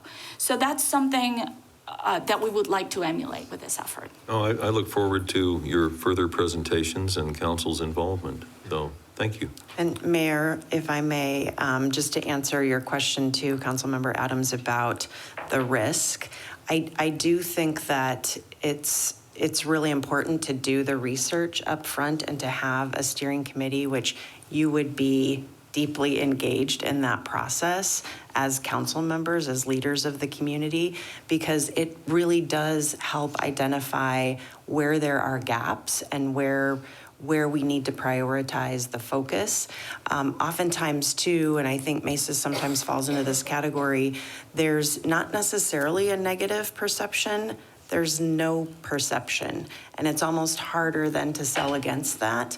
I can't tell you the number of times we've brought people into the community and they're blown away by the growth and what's happening in downtown and just the change. And they've said, I haven't been to Mesa in 10 years. I had no idea this was happening. So finding those points that are going to resonate with those who we want to continue to have that relationship with and who we want to bring into the community again and again is really important. I don't look at this as a change or a dramatic departure of what we've been doing. I look at it as a clarity around how we communicate, and that I think is what everybody's been asking for, so we're all saying the same things and singing off the same song sheet. I think that's so important, and that's where we're going to get with this process. Ms. Duff. So Mesa's got moxie, is that what we're doing? No? Oh, I like it. I like it. it. No. You heard it here first. I really like the conversation of what's going on and, looking ahead and what we can do. Because I think there's different elements here that sometimes we cross over and we have our brand, and that's, our logo, right? Which is, and I think we all agree, it's strong and it doesn't need to change. Then there is a brand. What is that experience? What is that feel? What is that vibe? When you think of Mesa, what is that goes through your mind? You have the logo, but what is the kind of the feeling of that? What is that vibe? And then we have a motto. And I don't know exactly what our motto is. I know we have Elevate Mesa. And someone came to me recently, an employee said, what is Elevate Mesa? I understand Elevate Mesa, let's promote it and stuff, but there is no, it hasn't been discussed or conveyed, or we don't understand it in a deeper way, how to use it other than just to say it. So I think, having those deeper conversations, not only in Mesa, but outside of Mesa. How many people tell us, oh, I'm living in Mesa, and they go, oh, and I have to kind of pump them up. This is what we're doing, and like that, and try to change that perception. So the perception also outside of Mesa, because when you live in Mesa, sometimes you know what's going on, and there are sections of our city is so large. There are sections that aren't aware of other things that are going on. So they have old perceptions of what that area was when they last frequented it, and since it can be years. So was there anything? Oh, I was just going to share an experience. I went to an event at a park, and there were tables there. And I was looking over this one table and everything. I'm like, oh, this is so cool. Like, and everything. I love the logo, what you're doing and everything like that. And I go, who are you? And you're like, oh, we're the city of Mesa. I go, oh, this is us. So to your point, here I am, someone who knows the city of Mesa. And maybe, I'm not always observant as I should be. I will own that. But it wasn't forward facing. I needed to dig and pay attention a little deeper and spend more time to understand that. So that was an example of, I know other people might have had that same perception or making quick judgments about what we're seeing, what it is, and how we feel about it. And I'm proud of the work we do. I'm proud of our departments. And I was like, oh, this is City of Mesa. And to your point, that's part of this, right? Is that we're doing so many great things, but being able to make sure that people know that that table was the City of Mesa, and that great experience was brought to them by the city. Julie just pointed out, Jen, look at all the different logos of Mesa you have on your iPad. I mean, that's all the different things that you're conveying. That's a lot of different stuff. Like while she was talking, I was like, wow, look at that. No, Some of them are other organizations. It's City of Mesa didn't put those out, but it's just funny. And Anna said, you don't have any other neon garden. I do now. You do, I saw that. They look great. Well, thank you, everyone. I just have one question. I never heard a timeline, because when I looked at slide 10 and all your approach and things that you need to do, it'd be nice to have a timeline to come back, and I'd challenge you to come back sooner than later. Yes. We're looking to start, obviously, wanted to get your direction before we started any work. Haven't you had enough direction already? Yes, now we do. Now we do. So the timeline, we're looking into 3 months, about 3 months to get that first set of, to have the discovery and start developing those, that brand wheel and all of that. And then from there to when we roll out would be about another 3 months. So 6 months, I'd rather just give us 4 a little bit months. more time. But we will be Mr. Butler coming. will facilitate, Yes, right? Mr. Butler will facilitate. We will be coming back with that first iteration for your direction, and just to make sure that did we hit the mark, did we not, and that we're good to proceed to then start developing the rest of the assets and the messaging and all of that. Great, thank you. All right then. Thank you, ladies. We'll go to item 2B, presentation on entryway monuments in the city, which is Mary, Rachel, Sean, and Noah. You got a good team. Mary, here, talk about this. Thank you, Mayor, Council. So I want to thank you, Mayor, Council, for the opportunity today to present an update that really aligns with and really furthers the direction of what we've been hearing from Council as it relates to one of your strategic priorities. We heard you stress the importance of placemaking and quality development in Mesa. And so this is one of the first initiatives that we're working on, where we really want to present to you this placemaking initiative that is directly related to your priorities. This is an exciting time for us. It's more than text amendments. It really is, not that they're not important, but it really is a long-range planning opportunity for us here in the city of Mesa to really look at, some of those future placemaking opportunities. So the long-range planning team's been working with several departments to really understand and engage in what they're working on, including some of the presentation materials that you just heard from Anna and Jay related to the branding, and these will all be integrated into this project. We're in the initial stages, and so what we wanted to do is come today seeking your input and your feedback so we can move forward in developing the plan and an implementation strategy. So Rachel and Sean are here to do the presentation, and we're happy to answer any questions. All right. Good morning, Mayor, Council. So I think this is a perfect segue from that last conversation, and I'll thank Anna and Jay for kind of establishing the baseline for a lot of what we're going to be discussing in this presentation as well. So we're excited about the opportunity to explore the creation of this entryway monumentation plan. And as Mary was describing, this is really a placemaking initiative to create a sense of arrival into not only our city, but also our districts and the neighborhoods throughout the city. And really what we want to do is we want to elevate the image of the city, and with that, support economic development by creating memorable first impressions. Through this effort, too, we want to establish clear, cohesive brand and identity for Mesa that can further guide investment from the private developers as well, because we do have some ideas about how we might be able to translate this throughout the city through private development.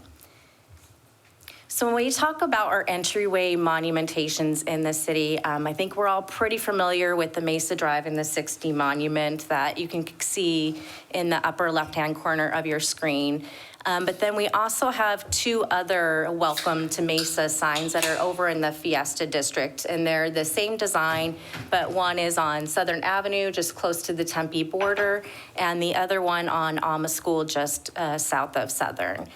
But then throughout the city, we've probably have all seen these smaller, more street sign style signs that just are, a signal that you're here in Mesa. And we have 24 of those located just throughout the city, really on the borders of our city limits. But as we were discussing, we also have several different monument signs that signify and identify our various districts throughout the city. So we have the new Asian District sign. We have Fiesta signs on Southern Avenue. We have I've heard it called different things, the check marks, the swoops over in the tech corridor. Looks like the hand coming out with a salad, and what was that movie? Oh, Beetlejuice, maybe? Beetlejuice, Yeah. that's what it looked like to me. And It's what you see. yeah. And then we have the Falcon District signs, which there are a few of those over in North Mesa. So we have 6 district signs. So we do have a little bit of this concept, but really we don't have that cohesive identity as you see on this slide with our existing monuments or Welcome to Mesa. There's not a whole lot of them throughout the city, and they aren't consistent in their design. So when we look at the surrounding cities, you can see that some have evolved a little further to develop some consistent design language, such as Chandler and Queen Creek. But it's really a mixed bag for cities throughout the valley. I will call out that you probably have all seen in Gilbert, they have a lot of monumentation that is within private development, kind of corner treatments there. But when you look at those are on the very right-hand side of the screen. They're not a consistent design language either. But we just wanted to show what was in the surrounding jurisdictions. So really, the scope that we're looking at creating with this plan, and I'll go through each one of these elements in more detail, but we want to be able to create a sign family or hierarchy. So having different scales and typologies of signs. We want to identify where these would be sited, located. We want to establish branding and design standards. We want to look at what the operation and maintenance requirements for these signs would be, and then what phasing and budget would also be required. So the first one of those elements that I mentioned is the sign family and hierarchy. And I think this is really important when we talk about having a consistent design language. So not all of these signs, and these are just some examples on the right-hand side from other cities, not all the signs have to be the same orientation, have the same exact elements, but they all have a consistent design language.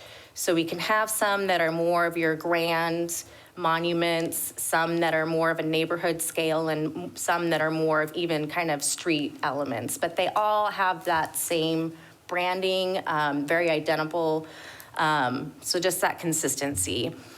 So with the sign family and hierarchy, we'd be looking at creating some gateway monuments, and those are really your iconic, those bold entryway monuments into the city.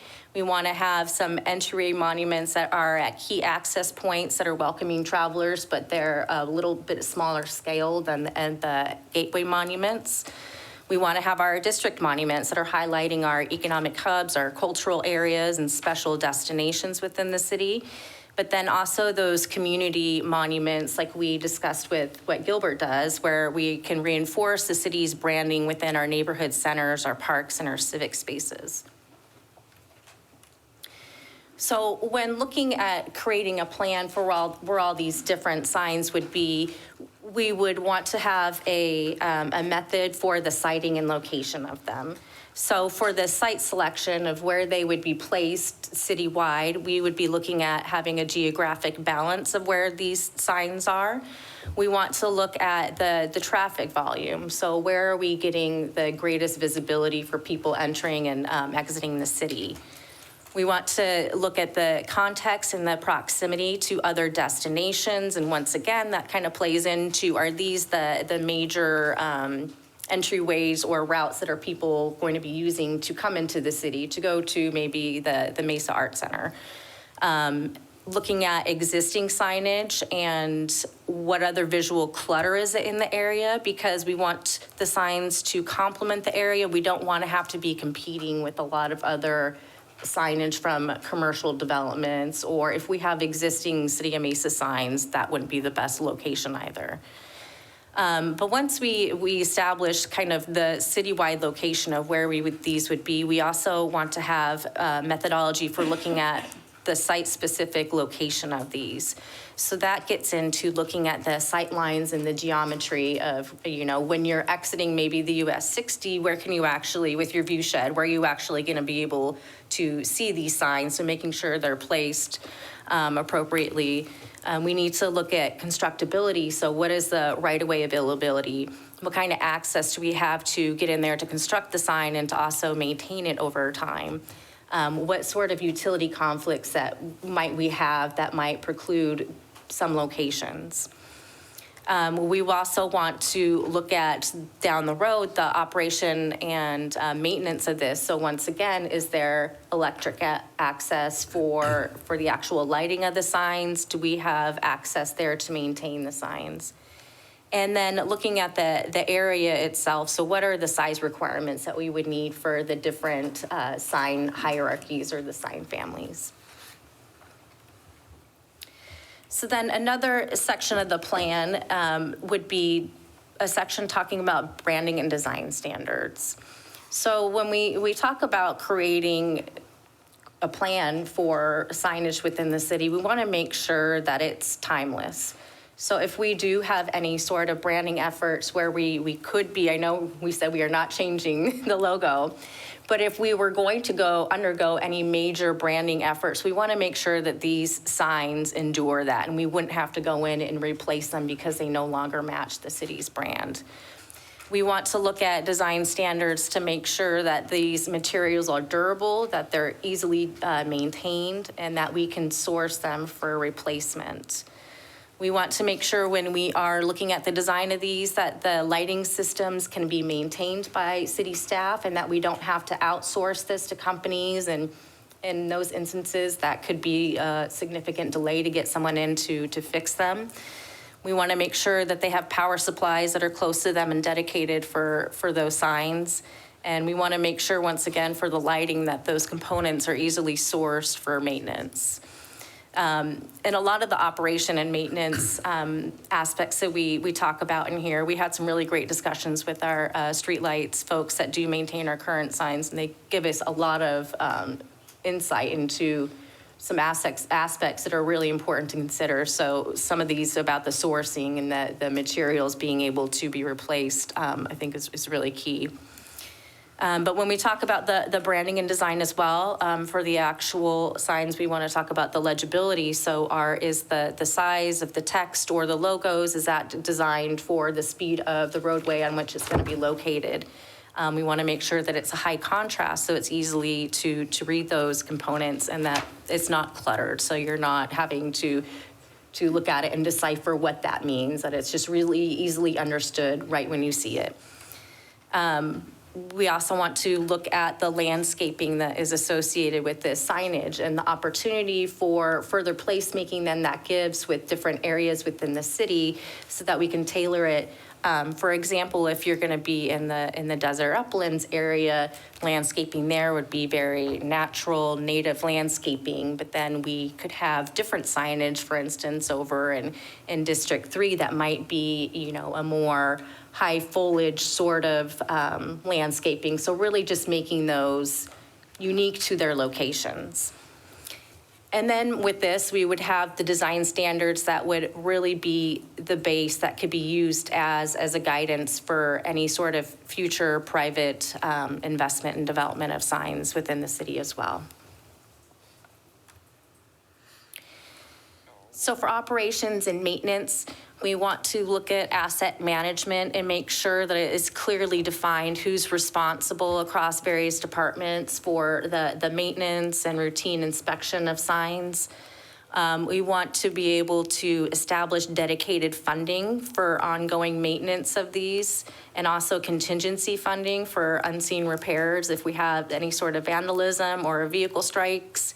One thing that we've heard is that there's not currently dedicated funds, and so if something does hit a sign right now, it becomes, you have to find that within the budget, a budget somewhere to address those. And then we also, as we've been talking about this opportunity for some private contribution, we want to explore the opportunities for partnerships to offset the costs of these signs. For design for maintainability, we want to require very detailed shop drawings so that if there is a need to replace components of signs, that they're able to do that easily and quickly. And also looking at the opportunity to standardize components across the different family types and sign typologies so that we're able to streamline the procurement of any sort of pieces if needed. And lastly, phasing and budget. So we will be proposing a phased implementation of this plan, and we're going to be discussing just in the next couple slides as a first phase, really prioritizing those gateway monuments. And those were the iconic kind of grander entryway monuments. But within the phasing and budget section of the plan, we also want to establish cost estimates. So we want to account for not only the design and construction costs, but really look at the operation and maintenance projections for the long-term maintenance and durability of these. And then we want to have a plan for the sequencing of improvements. So this gets into coordinating with our CIP. So if we're going to be having projects that are touching certain corridors, what's the opportunity to upgrade and install signs with some of those improvements as well. And then within the sequencing of improvements, we'd also be looking at the leveraging opportunities for that public-private partner investment. Just call it a P3. Okay, that's easier. So with the first phase, what we wanted to bring to you today is just some ideas and, hopefully working towards accomplishing some of this placemaking initiative is our goal right now is to deliver one high visibility sign per council district and really as a starting point for the system. We'd be coordinating with not only our city departments that Mary had mentioned, but also with ADOT, McDOT, SRP, other agencies. And then the exact locations would really be determined after we were able to do some surveying and utility potholing, those sort of analyses. But for now, these are just staff's initial proposals of when we did an evaluation, where we think these were appropriate.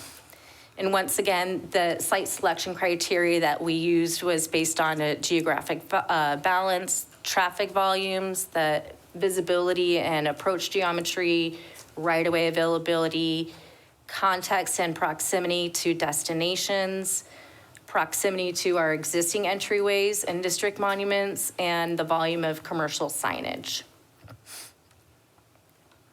And since we have our districts are numbered in exact order, it might be a little weird, but I'm going to start off in District 1 and go counterclockwise through this. But for District 1, where staff is suggesting the first monument sign be is at Country Club and the 202 freeway. So right there in the median as you exit the 202 coming south into Mesa.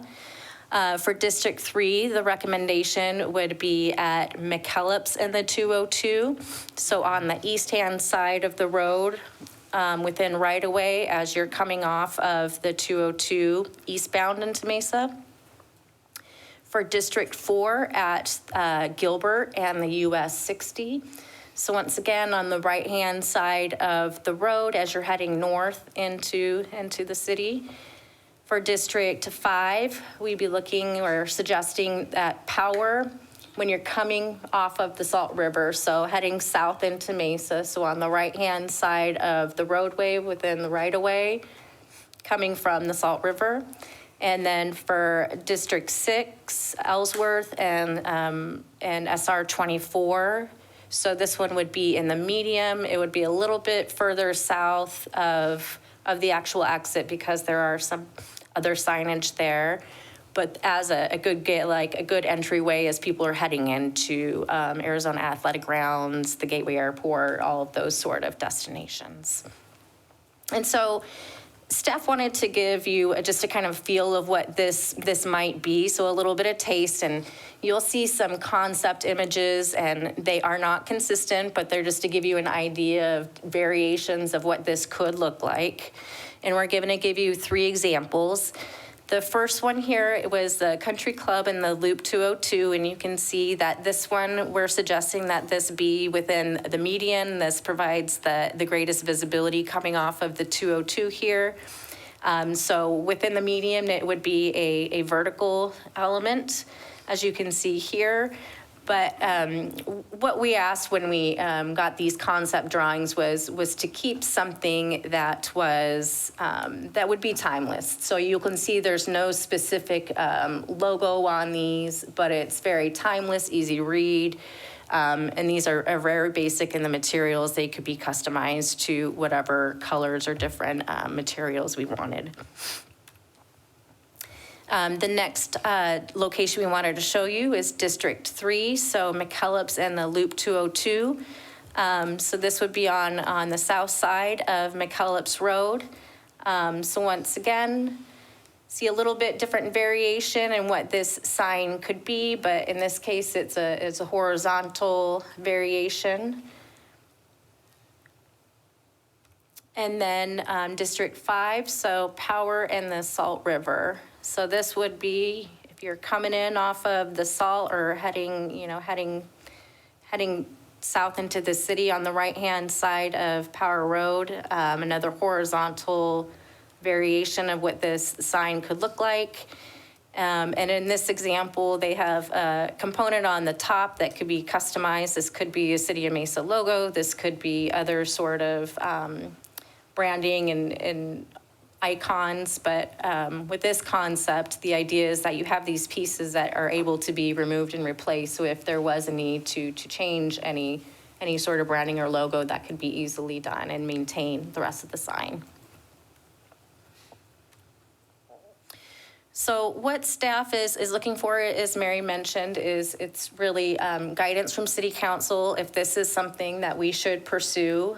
So the next steps would really be initiating the start of work on this entryway monumentation plan. We're also looking to get some sort of consensus on the locations for those Phase 1 signs, and if those are appropriate, we can have further discussions with council members.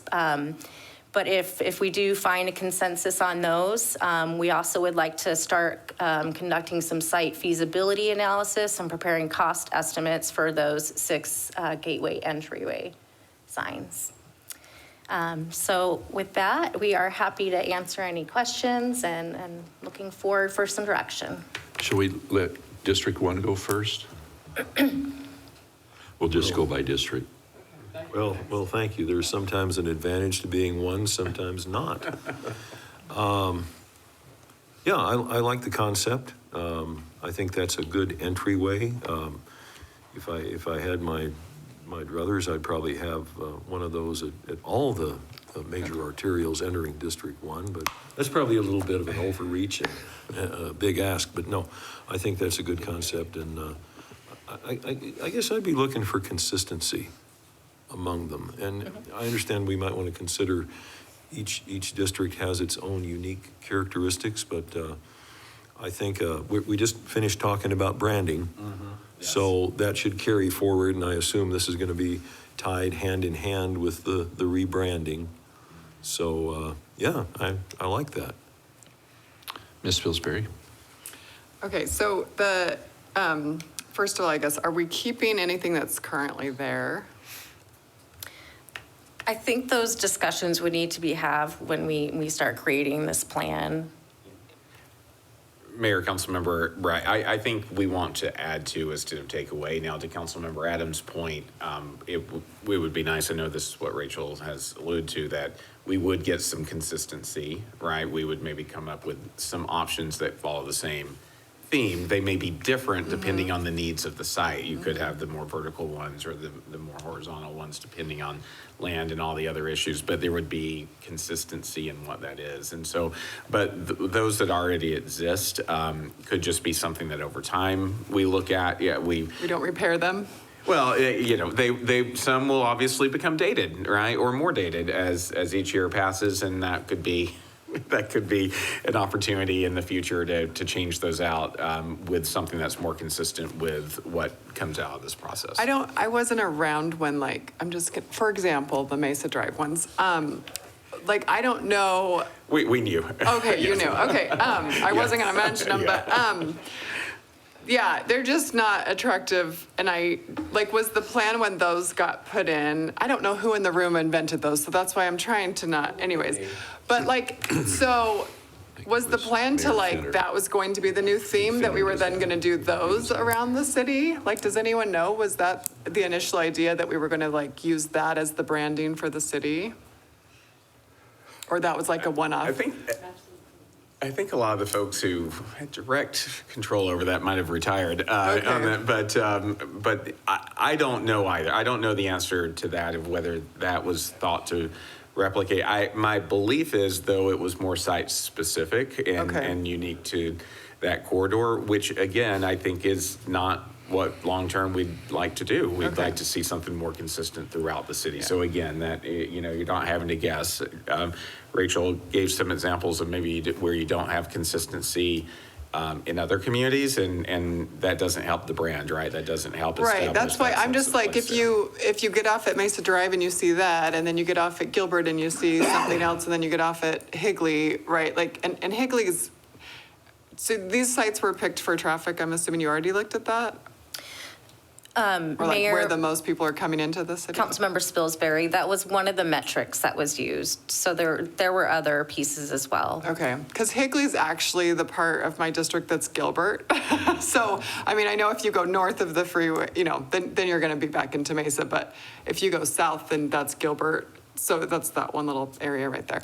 But yeah, I really do like that. It seems to look like the same font is being used, and the lowercase m, since that's our brand, I think that's a good direction to go.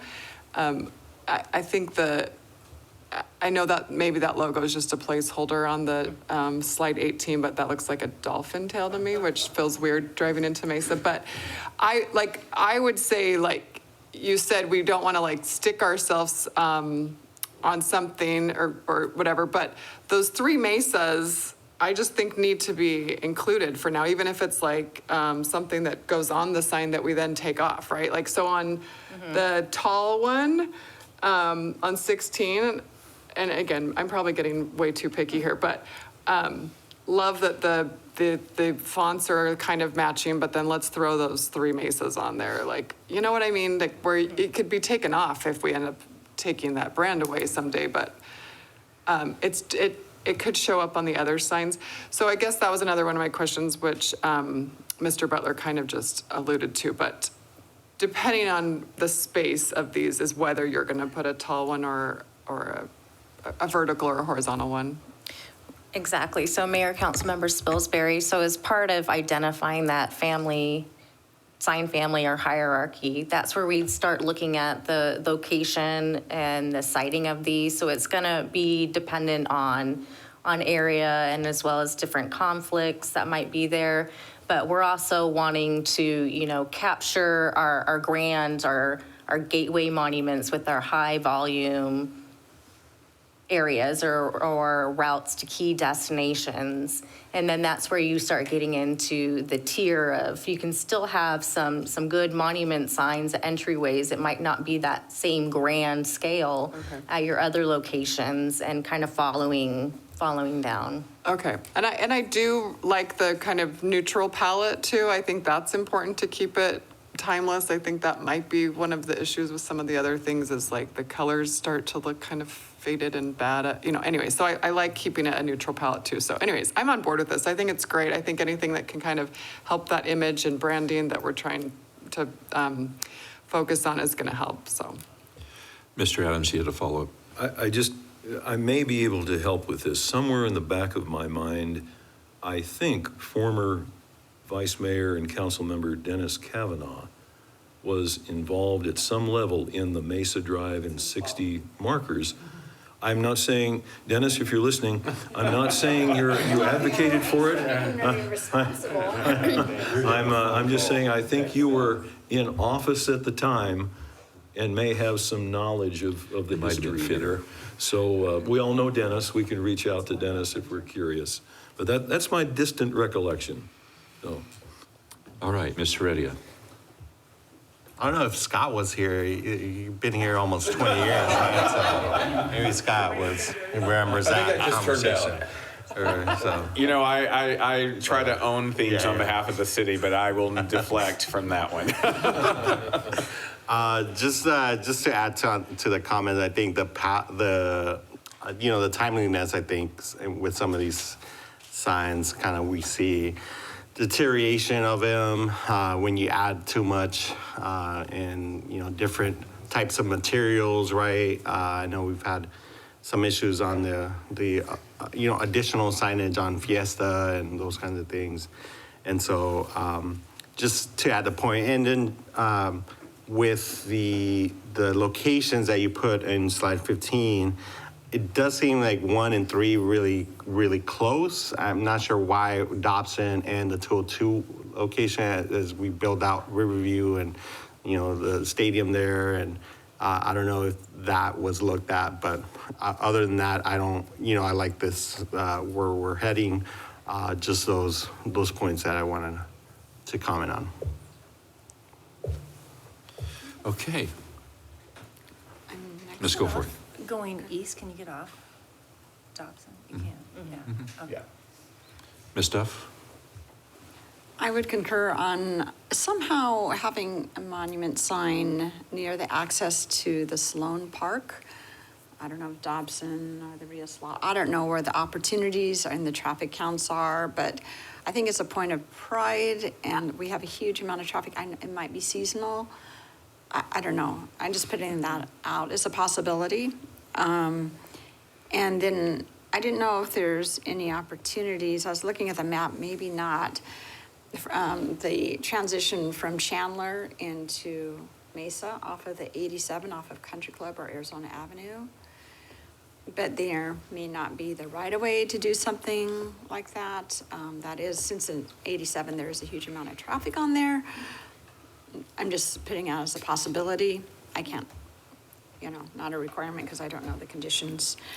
And that, I had a note here about the 101 in Rio Salado as far as access to Sloan Park. Thank you. On that one corner where the animal shelter used to be, I don't know what's the thing with that. I don't know. It's not developed, or is it identified for development? Yeah, so Mayor, Councilmember Duff, so we have had a pre-submittal for the redevelopment of that corner there for both some housing for Cubs and also for a hotel, possible hotel there. Oh, on that one, there's enough room, okay. Because I thought, well, that, if there's a redevelopment opportunity, would we somehow try to incorporate that in the development of, to have some kind of signage, maybe it doesn't need to be huge, but capturing the difference between Mesa and Tempe divided by the 101. Yep. Councilmember, yes, that's an opportunity we can look at. We did look at that corridor, and it's a little bit challenging because on the south side, that's actually that's Tempe. So we would have to use that north corner, and the visibility isn't as great. And then you also have the Cub sign that's not too far from it. That's but true. we could look at that closer, also Dobson and the 202 over by Riverview as well. I know once again it wasn't as ideal for the siting, but we can always look at those opportunities. And looking ahead for the streetcar development, there might be some opportunities too as we look at the streets. So we might just kind of shelve that until that area is redeveloping. The other comment was hopefully the sign designs are coordinated, the PIO office, and it all kind of blends together so we're not creating yet another. Yeah, okay. Yes, Yeah. Since we're doing a rebranding, we want it to be consistent. Okay, thank you. All right, Ms. Goforth. Yeah, I guess that's my biggest concern. You have examples here, but we haven't finished the branding. So are these aren't really examples that we need to be commenting on, right? You just kind of threw those out. Okay, great. No, Because Mayor, Council, I would yeah. say we cannot do a monument until we have finished our branding exercise. But I do think the point is that if we're not changing the logo, it's the Mesa AZ with the lowercase Mesa AZ. It's the 3 Mesas. We're not doing colors. We wouldn't add anything other than Welcome Mesa. I don't know what we would change. I mean, anyways, I don't know that any branding we were going to do would change the simplicity of what we want on an entryway monument. Well, I guess that's the question. Until you can answer that, you should probably. Yeah, be we'll able be to thoughtful. answer This was really, I think Rachel was definitely just trying to wouldn't wanna give you add some too much to it. perspective of what, it won't be a one-size-fits-all monument sign that's just plopped down, throughout the city, that it will fit the environment, it will fit the right-of-way and other constraints that we may have. So these are more illustrative just of, exactly, so. Okay, But Okay. But like we were saying, and Nana and I were joking, as this, I mean, the fact that these are presented together is meant to show that we want that consistency. The fact that Okay, branding great. and monumentation have been presented here today, we'll make sure there's consistency. That would be the utmost irony if we didn't ensure that we're all talking to one another through this process, so that we maintain that. So. Thank you for that clarification. I mean, that makes a lot more sense. So I guess what you're asking today is, do you want gateway signs? Do we as a council want gateway signs? And are these the locations that we would like you to go forward with? Is that essentially what you're asking for? Yes, so Mayor, council members, one, would you like us to create a gateway or entryway monumentation plan as we outlined? And then two, as a first phase, are these first 6 locations appropriate, and can we start working on site feasibility for them and cost estimates? Because if we do a phase 1, we'd want to bring them forward with upcoming budget to kind of coordinate those aspects. Okay, great. That's great. And I think you're probably getting a consensus that we like the idea of gateway. I particularly don't like the location. I appreciate you're trying to get every district, but I think the location matters more than satisfying each district, the unique location. Like, to me, coming in on Country Club, I mean, I leave it to Rich, but I'm not sure what I feel like you should highlight something. I guess I'm conflicted because I don't know a lot about, and maybe Anna's the better. So I don't know a lot about what the gateway sign is supposed to do. To me, is it just supposed to say, hey, you're in Mesa, or is it sort of an entry into something, a place? I mean, because when you come off Country Club, it's not really a place. I don't know. Mayor, Councilmember Goforth, Rachel, do you want to pull up the different hierarchy of signs? Because this is just one type of sign that would be part of this overall plan. These are the gateways. These are the welcome to Mesa. just You're coming entering. into Mesa. You're crossing the line, the Right. city line. And then as you go down into that hierarchy, and I don't know if you want to talk about the different purposes of that hierarchy. So these are just the you are in Mesa kind of sign. Okay. I mean, even, so I'll just speak for my district, I guess. I'm not sure, as far as traffic, and, I mean, the goal is to get as many people to see it, right? And put it in, as you said, in high visibility. I think I would ask you to look at Ellsworth, where at the city limit. I think there's a lot more traffic there than there is at the entrance of Power. I could be wrong about that, but that's my sense. Did you look at that? Council member, we did. I don't have our evaluation right now in front of me.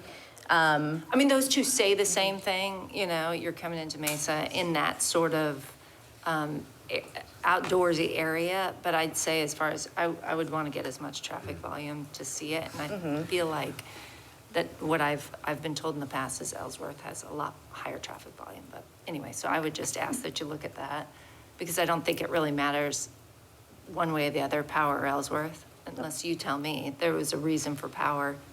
It came out the highest when we looked at the criteria, the various criteria that we talked about. I'm going to have to go back down, I'm sorry.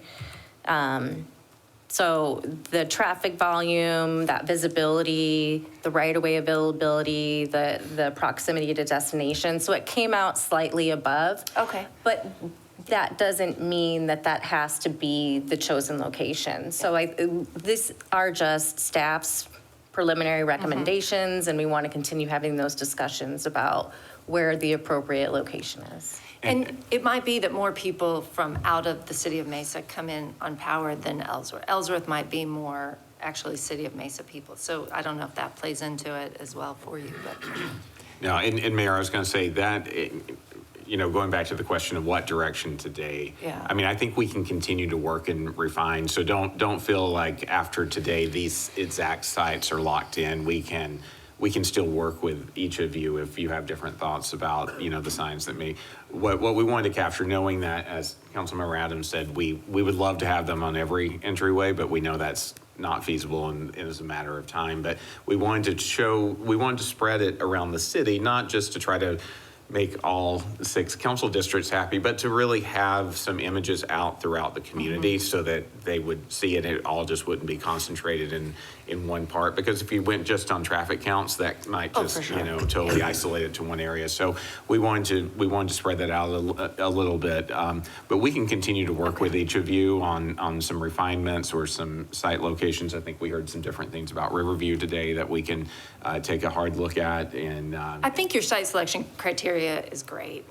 When I look at it, I don't love the sites, but maybe that's, I mean, if they came up the highest, and that's just my preliminary, just looking at them, you know, but I like your criteria. So, I mean, that's sort of the high level, you know, I'm not going to pick the sites. That's not my job, but I think the criteria is right. Yeah, and I think council, you know, it's interesting. We, you know, the mayor talks about this as part of, you know, part of creating a sense of place in Mesa, but also just improving the look and the feel of Mesa.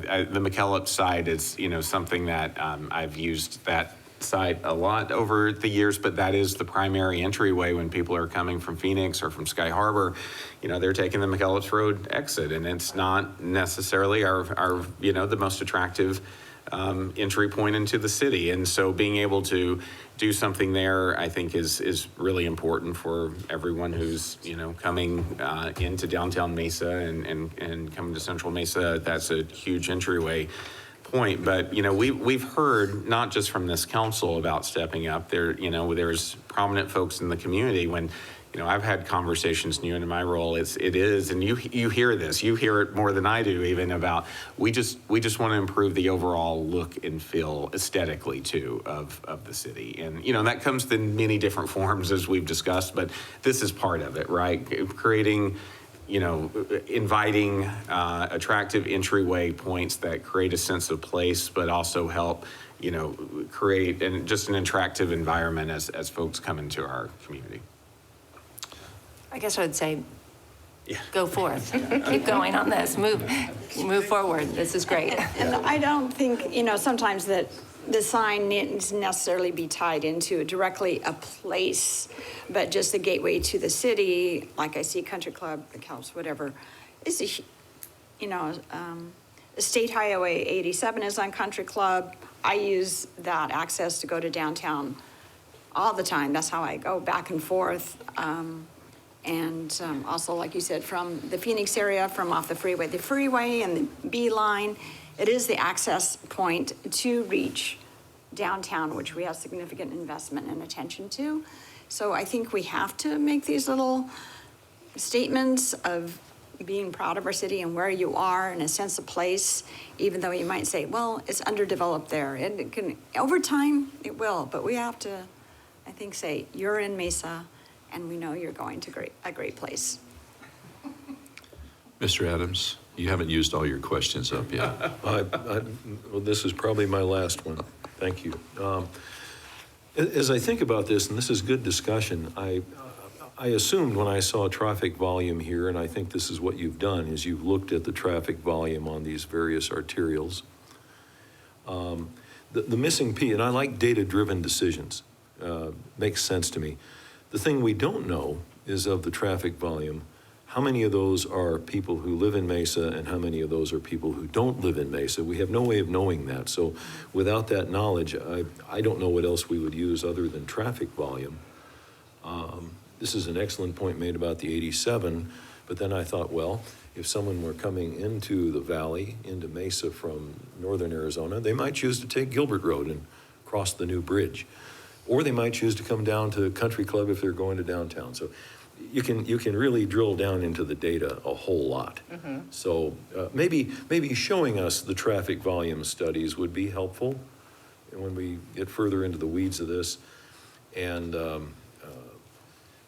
but other than that, I don't know how you would make an evaluation if everything else were equal, other than, well, there's this much volume and it's 10% more than this street and whatnot. I think I'm not going to complain that we have the country club sign and then Mr. Heredia's district is right around the corner on McKellips. I like that. They both feed into District 1, so thank you very much. But whether that's the best choice, I don't know what else we do other than look at the data.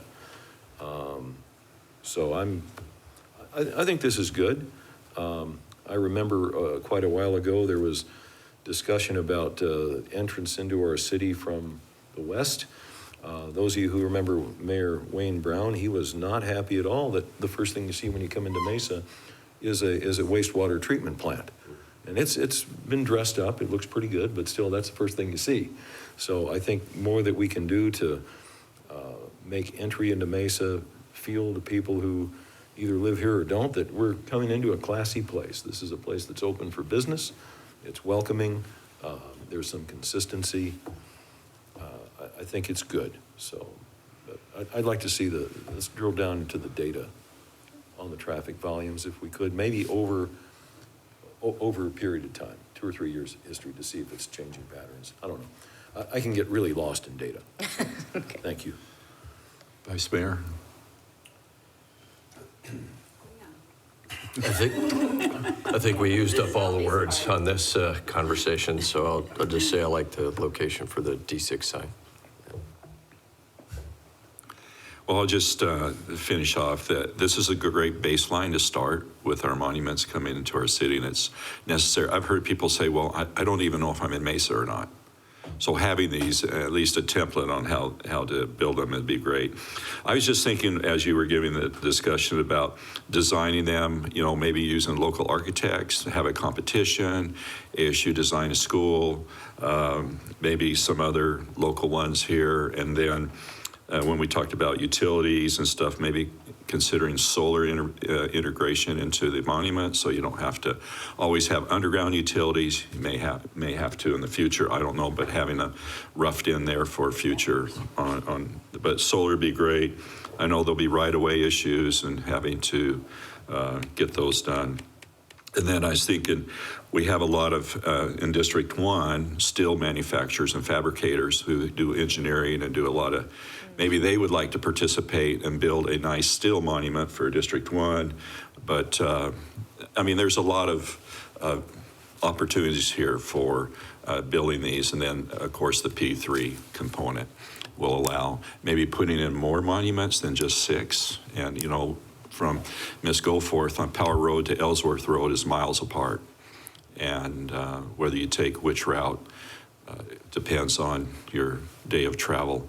And then other parts, just moving forward and creating some great monuments. And I like having the template there and that creating a great entryway into our districts and our city. So with that, that's kind of all I have. So if there's nothing else, Council, great, thank you. Thank you.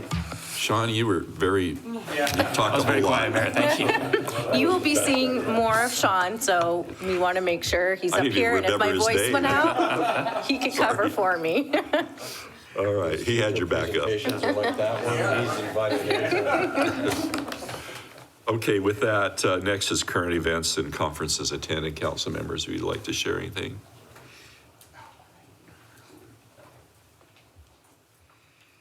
Well, Mayor, you and I were at Diamond Don's the other day for the grand opening. Yeah. Which is a new eatery and music entertainment place, which is part of the Salt Mine Studio Oasis, which is at 42 South McDonald. I'm so excited to see this activation on South McDonald. It's been a while since we've had something new down there. It's kind of quiet, so this is completing not only the activation on South McDonald, driving people there, but now it's focused on nightlife and music and having, and this Saturday, they're having an open mic and with a surprise special guest that we all want to see. I don't know who this is, but I'm going to go and find out, given that it's not raining, but no, I'll go anyway.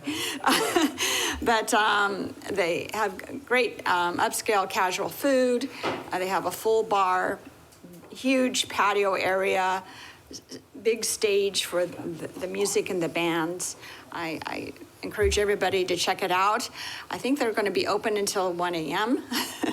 So coupling those with, what's going on with the Nile, their concerts, the Rosetta, the Alchemy, and we're having some later night entertainment that'll be going on in our city. So that rounds out that part of it, that no, we don't close at 9 or 10 o'clock. We have some of our bars who are open later now, but it's been a hard, because you need that activity. You need, the activation and some of these things going on. So Novel Ice Cream's open until 1 a.m. Well, there is a line. Oh my gosh, the ice cream does have a line at late at night. So yes, I forgot to include them. You don't always have to have music. You just need to have some ice cream too. So After Hours is coming to downtown, and we're glad they're part of it. Great. Over here, it's Julie. I just wanted to ask, with this impending storm with Celebrate Mesa, what's the plan there? You're previewing what I was going to say, council member. So we do want to encourage everyone to keep an eye on our social media pages and we're going to make a call in the coming days.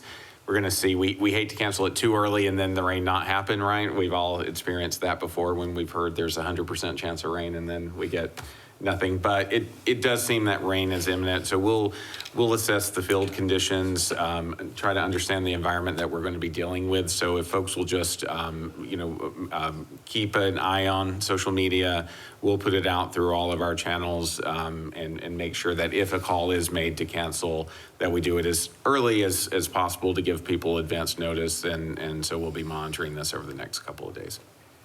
Good, thank you.